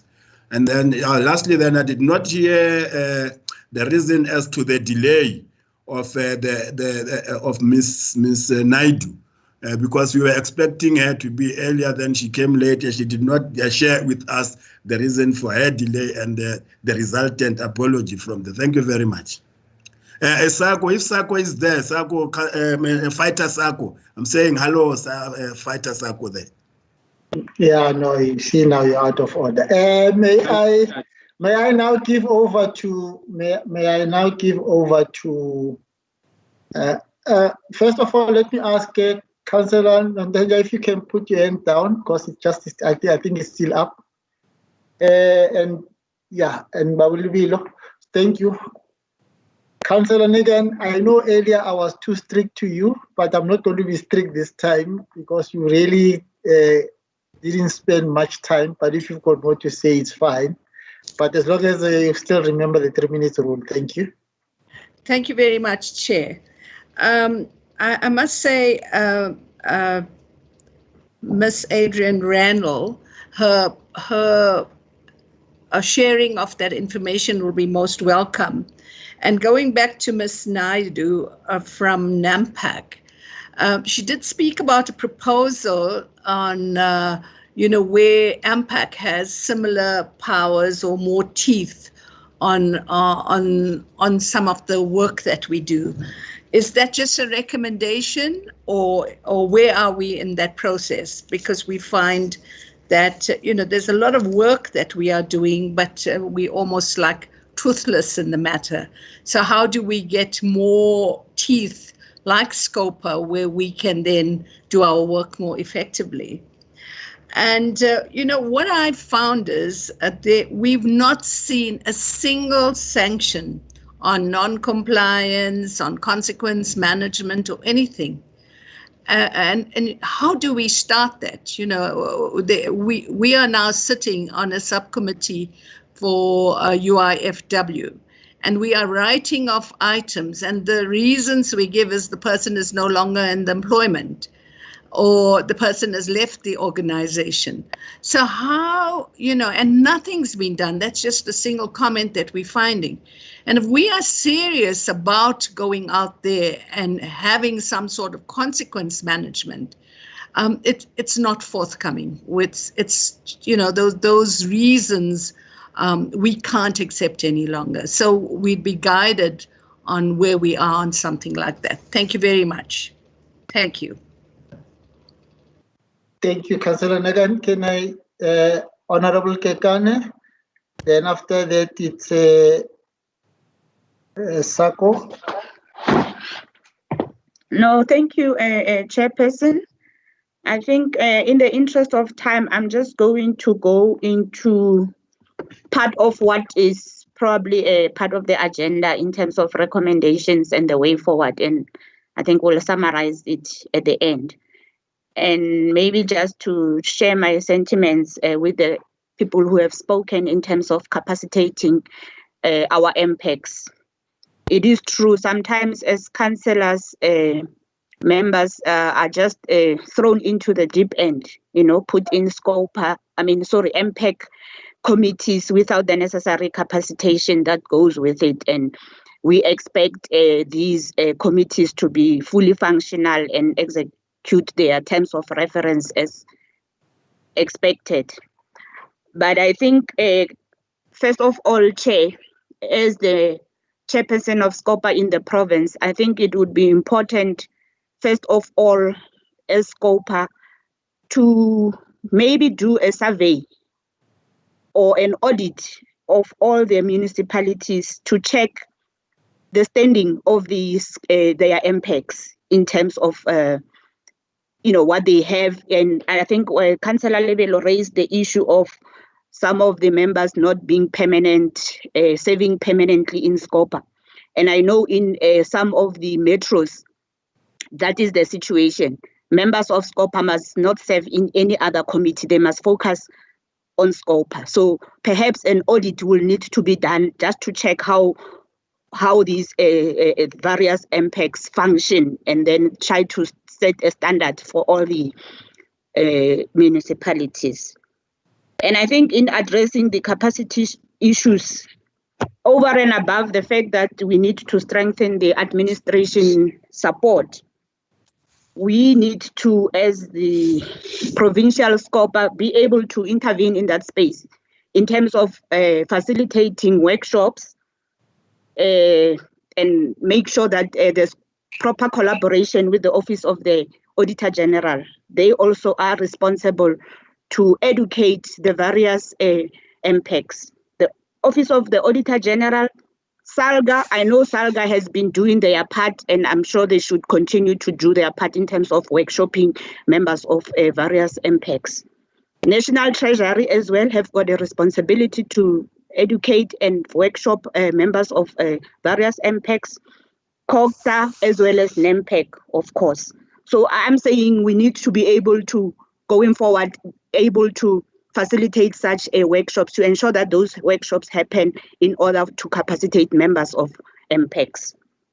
And also to say that we also need to encourage various MPECs to work very closely with their internal audits, because there's a lot of valuable information that they can get from the internal audit in terms of managing the internal controls and looking at the management letters and the various audit reports, so that they are able to work very closely and fine comb, through all those management letters and deal with the issues one by one.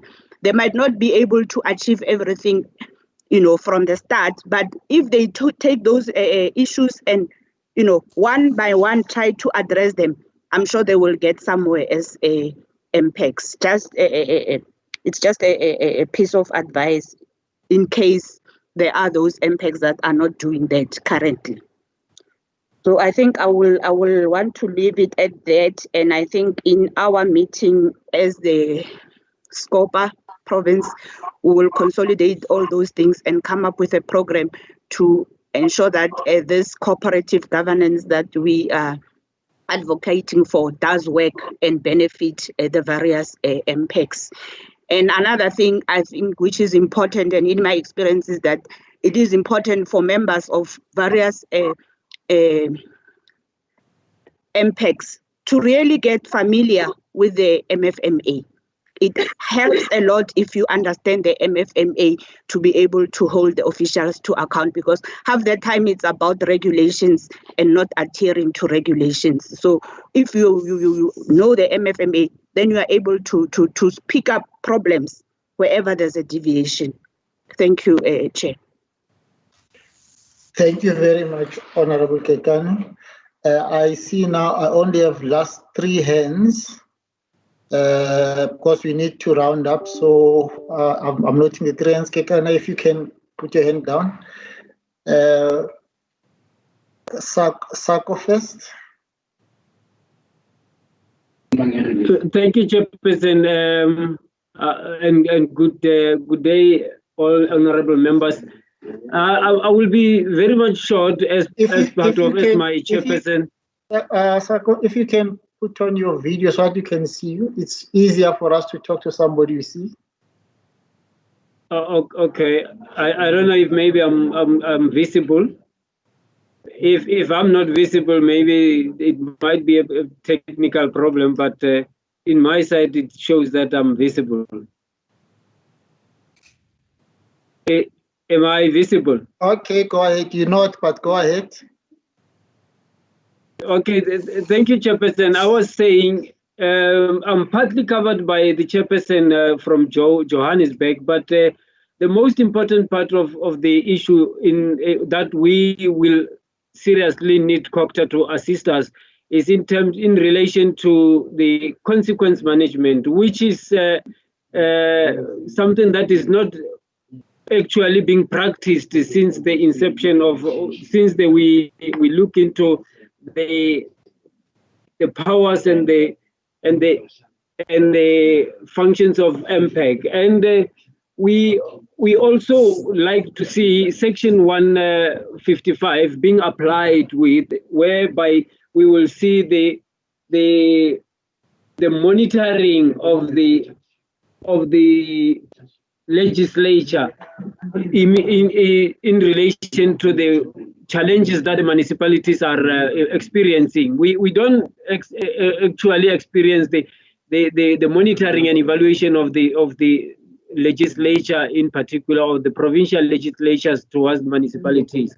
That's why we always encounter lots of politicians are protecting incompetence and all those nepotisms and issues of misuse of authorities, and that on its own, under the ethical conduct of the officials, it disturbed the provision of services. I think that's what I thought my chairperson was supposed also to touch on it. Thank you, Chair.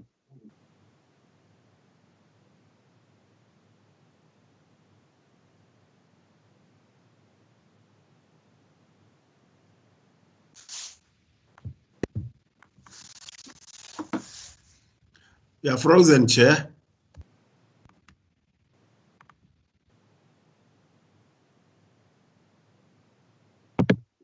The next speaker should speak as identified by the chair.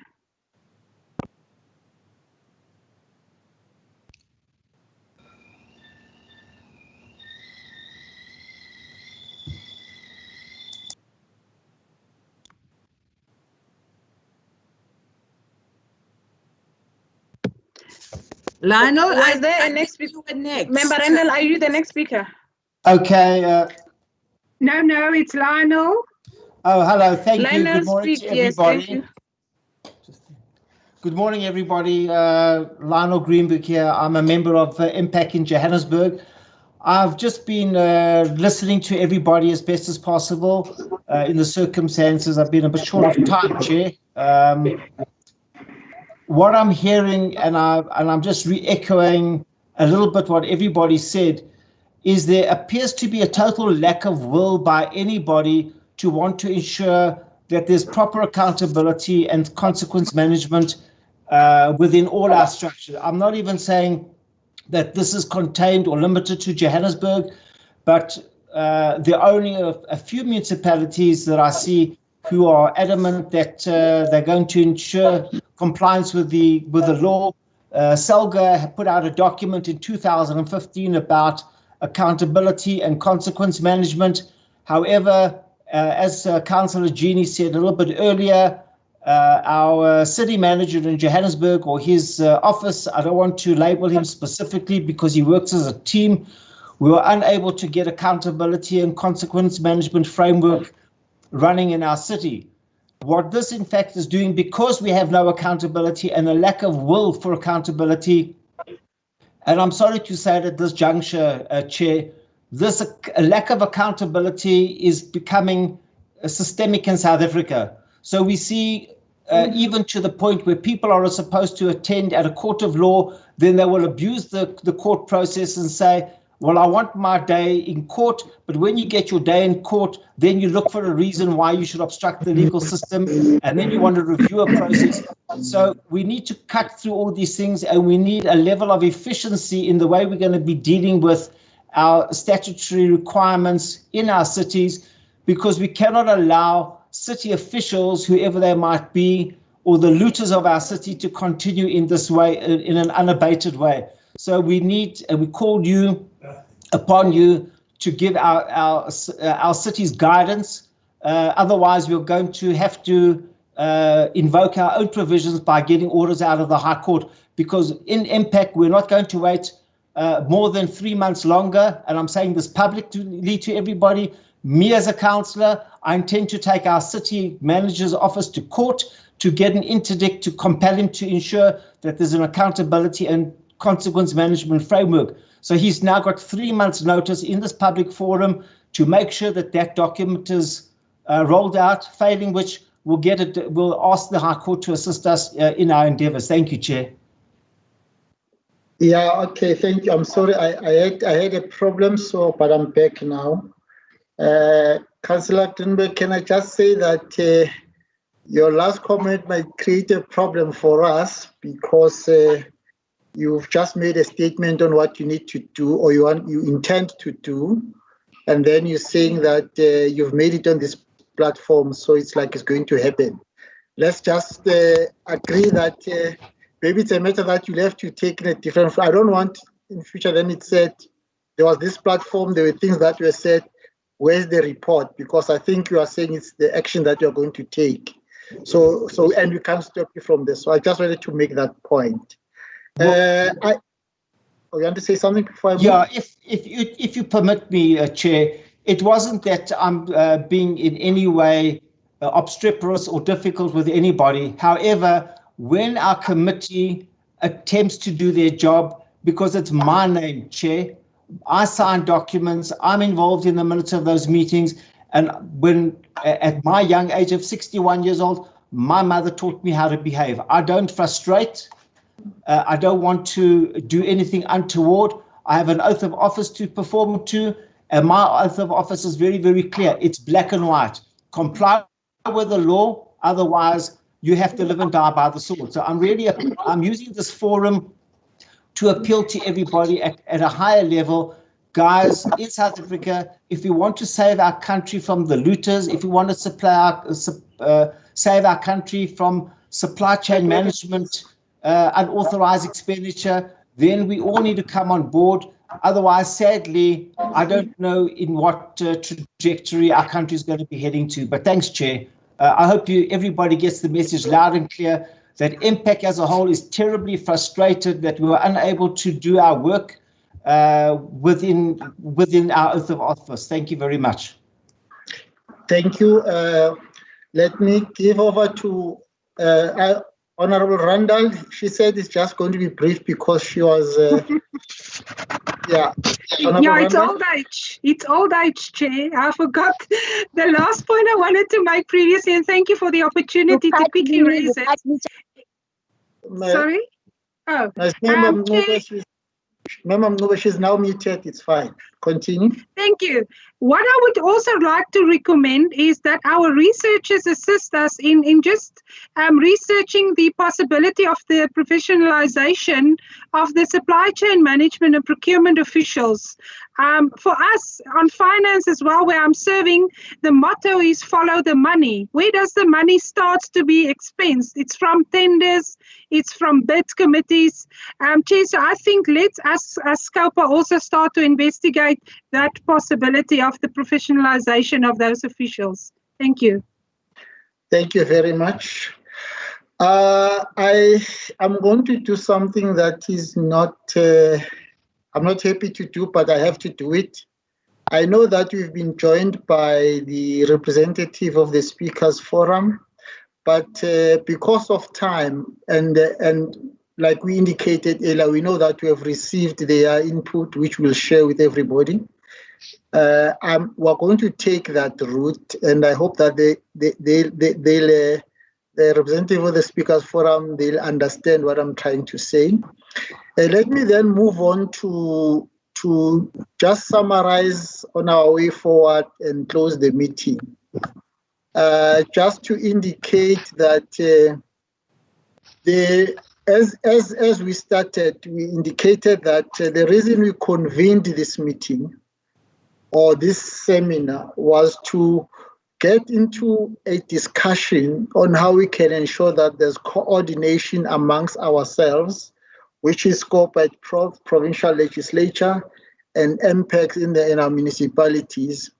Coordination to support one another without really prescribing on one to another on what needs to be done, but working within the legislation to ensure that we find a way of supporting one another. But secondly, to say that is there a way in which this coordination can be formalized? And I know that some of us have spoken about different structures that are established, MPEC, APEC, all these PECs that are there. But I thought that what we're trying to do was to say, how can we at the Gauteng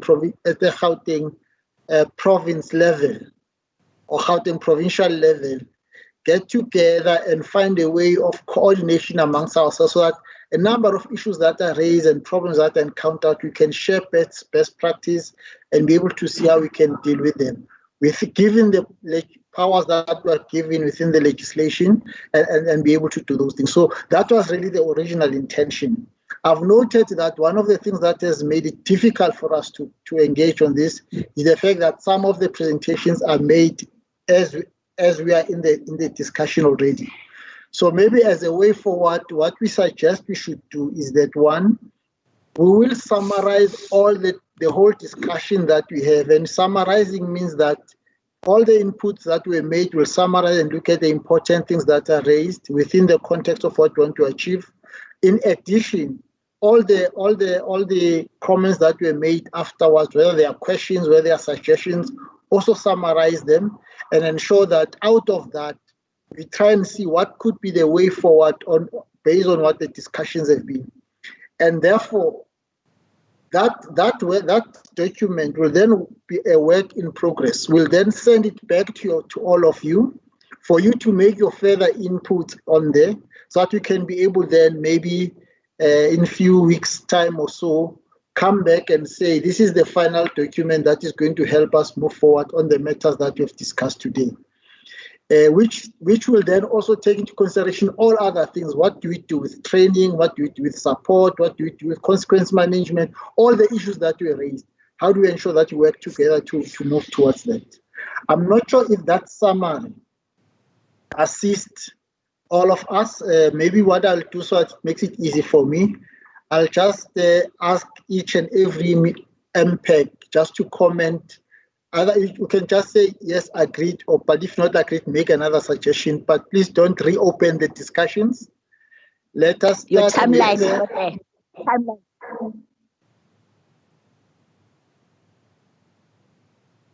Okay. Now let's start with Ekurhuleni, City of Ekurhuleni. Councillor Masuku. Greetings, Chair and the team. Yes, thanks very much for the opportunity. You can put on your video so that you can see you. It's easy to talk to somebody you see. Okay, sorry about that. Thanks, Chair. Chair, even though I came late, but I think much of the discussions are captured, and I'm happy that my colleagues were here in time. It will be very much helping for you to summarize all the discussions for us so that as cities we sit and discuss. But the ones that I captured, there's only one that I did not capture. You know, the performance of the MPEC, it needs a lot of assistance, even outside the committee meeting. We must check it holistically. I think there should be also, what's the word, Leslum? Just to check just to check kwenziwe honorable kucheckwe ukuthi MPEC ipakishwe ngendlela right na, because at times there are items that makes one fear to conclude because uyacabanga ukuthi mawuphuma lapha meeting where you going. Ngicela nibheke nayo leyo, because some of us who went into offices, you're not taking through everything. You don't know about your safety. I'm talking about safety now. If we're talking about MPEC, let's check it holistically, that everything is in place. Thank you. We'll await the documents. Thanks. Thank you very much. City of Joburg. Councillor Ntenja. Thank you, Chair. We agree with you. Thank you. Thank you very much. Western District Municipality. Councillor, is it Kumalo? Western District Municipality. Okay. Rand West. Oh, okay. Chair. Yes. Yes.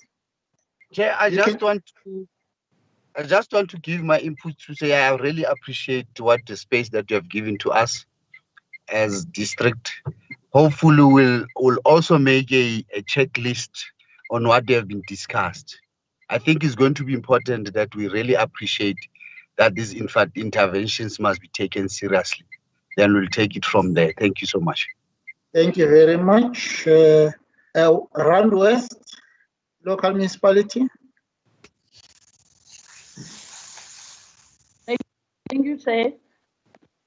Rand West, Chairperson of MPEC, also proposed to have these kind of sessions or this seminar maybe quarterly. We mustn't take long, not meeting, having these meetings. I agree with everything. Thank you, Chair. Thank you. I can see that chairpersons are no longer willing to put up their videos, but I won't be strict this time. Mohale City, local municipality. Chair, thank you, Chair. I think you have summarized it very well. We agree to the presentation. Thank you. Thank you.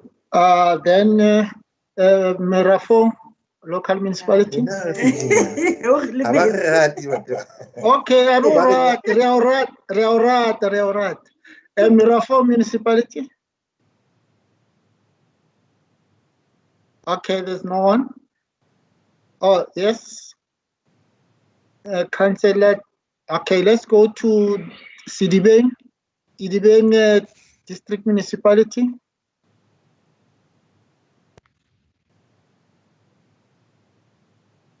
Okay, Sidibeng, we seem not to be able to get to them.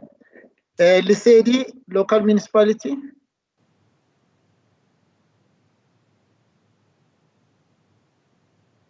Lesedi, seem to have lost the members from CDB. Lesedi is here. Okay. What's your comment on the suggested way forward? Okay, thank you. Noted and agreed, Chair. Thank you very much. There's somebody else who's got there. Okay. And then the other one is Mfuleni, local municipality. Thank you, Chair. I'm here, Chair. Thank you, Chair. I think we agreed with you, and we are. Thank you very much for your intervention. We will be working to that. Thank you. Thank you very much. Midval had sent an apology, so I don't think they are here. I think we've covered all municipalities because Midval and Tshwane had sent apologies. Let me now give for 1 minute our speakers just 1 minute to say something first. Let's start with SALGA.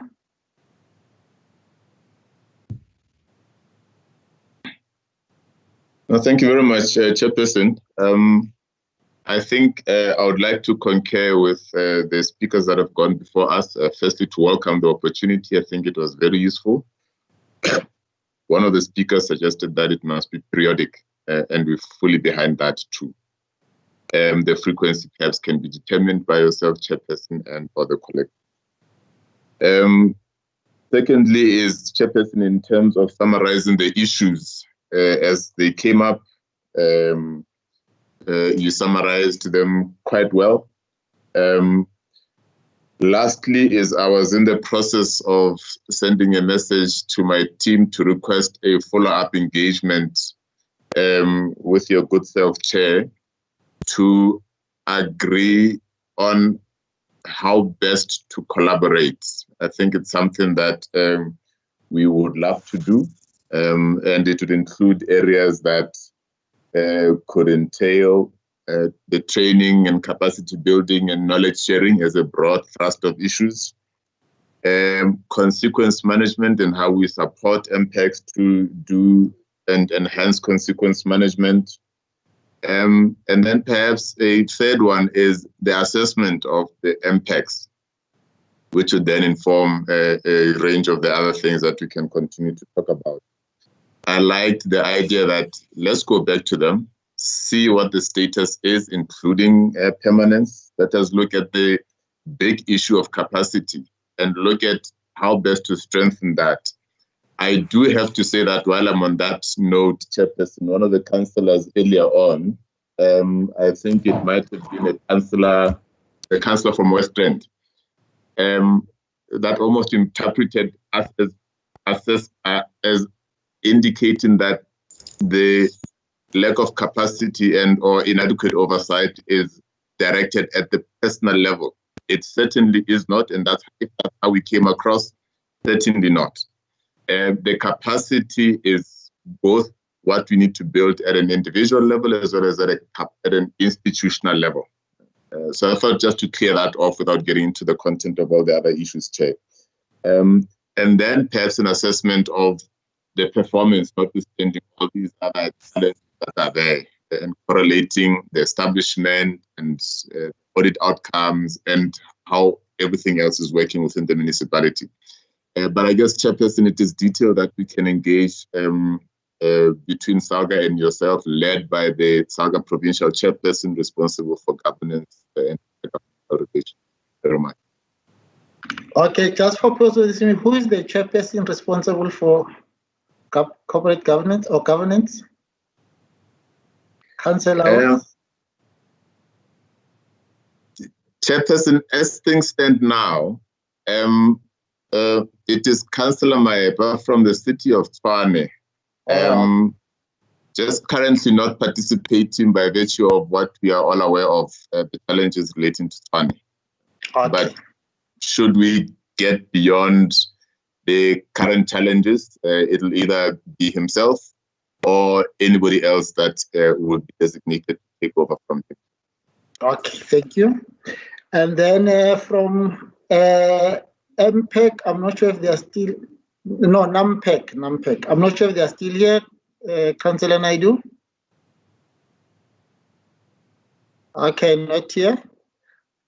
Before I give to the Chairperson of Human Settlement and Cooperative Portfolio Committee, I'll give to the Speakers Forum, but I want to ask that maybe because we've got your presentation, you just comment on what you have said on the way forward, because the problem is that if you start the presentation now, participants might be tempted to want to respond to it and then can be problematic.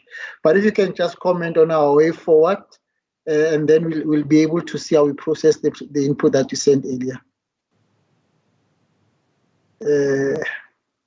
Yes, you can go ahead. Mbulani? Hello, Chair. Yes. Can you hear me, Chair? Yes, we can hear you. Yeah, Chair, my humble apologies for not connecting on time. I've been trying to connect with no success. But maybe one thing that stuck out from the resolution of the GSF, it is that there's an issue of a management letter on whether it should serve before the executive at the level of the municipality or council. The view of participants of GSF is that the management letter must serve in council because council is vested with executive and legislative powers. So that is a bone of contention. It has been a challenge for the Speakers Forum that the council, in the form of a speaker, is saying that when AG sends a management letter, it goes directly to the mayor. Therefore, council and MPECs cannot provide scrutiny unless the management letter from AGSA is sent to them directly. So the challenge is that when AGSA sends a management letter, they address it to the mayor. And the view of the councillors and the speakers is that a management letter is an oversight tool. Therefore, it should go directly to council and referred to MPEC for scrutiny. So that is one issue that has remained a bone of contention. I hope that this engagement will find a way to resolve it. Thank you very much. That noted. Yeah, I'm seeing something happening here. I'm going to allow, but please let's not have more hands. Just before I give over to the chairperson of the Portfolio Committee, Human Settlement and Cooperative, I see there's a Sibongile Makubu. I'm not sure if your hand is up because you want to say something, Sibongile, or it was up since then. Makubu? I want to say something. Yeah. No, thank you so much. Okay, all those who are not speaking, can you switch off your mics? Yeah. Yes, Makubu. Thank you, Chair. I don't want to say something. I've noted and agreed. Yeah, okay, so I thank don't you know very much. Okay, thank you. Let's have the chairperson of Cooperative and Human. I know that when inputs were made, I think it was because of something you said in your input. It sounded like you are representing the department. That's why people are saying we want Cooperative to do this, to do that. Maybe you can reassure them that as the chair, as the portfolio committee will take the matter up as indicated. Chairperson Diale. Thank you very much, Chairperson Kanyile. I think we have, and as a new kid on the block, I think we have noted the the issues as raised by councillors especially and members, and I think we will have to work together. And from where I'm sitting as a new kid on the block, there's a need for an integrated, structured approach on how do we confront as public representatives in both local government and provincial government issues of accountability and consequence management. So I'm hoping that we will work together to come up with that approach and assist municipalities as part of our oversight role. And I think issues raised, because of, in the interest of time, I will not respond to the issues, but some I will take them and raise them with the department, and also try to engage with municipalities individually. So, Chair, I think, yeah, I just want to agree with the approach that there's a need for collaboration. This forum has emphasizes more on issues of capacity of both the individual and the institution, and issues of consequence management. And I think we should collaborate and ensure that we put timelines to what we are trying to do. Thank you very much, Chair. May I be excused? I have another meeting at 1 and I'm late already. Yeah, no, it's okay. You're excused because in fact I'm closing now. Just to say, to thank everyone for participating.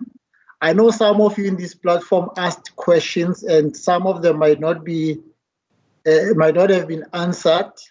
They'll be part of the package of the report that we're producing, because sometimes some questions are not answered because you don't have answers readily available, but they'll be able to be processed accordingly. So I'd like to thank all the speakers, from the chairperson of the Portfolio Committee of Human Settlement and Cooperative and Gauteng Legislature, the representative of the Speakers Forum. I know that we were not fair to you, but we hope that technology will improve in future so that you can be able to have productive discussions. Representative of SALGA, representatives of NAMPEC, all the chairpersons of the various municipal public accounts committees, members of the various public accounts committees, support staff from those public accounts committees, and also importantly for me is the support staff of SCOPA for the excellent work they've done to try and coordinate this. And last but not least, it's the staff of COPTA portfolio committee, and also the members of our SCOPA at Province who have agreed that we must have this session, and I think that it will help us moving forward to ensure that we strengthen cooperative governance and we work together. Thank you very much. The meeting is adjourned. Thank you. Thank you. Thank you, Chair. Thank you so much. Bye. Thank you, Chair. Bye. Bye. Thank you, Chair. Even if you came late, we apologize. Thank you. Okay, sure. Thanks. Thank you, Chair. Thank you, Chair, and enjoy your day. I didn't mean to give you any aggravation, Chair. Thank you.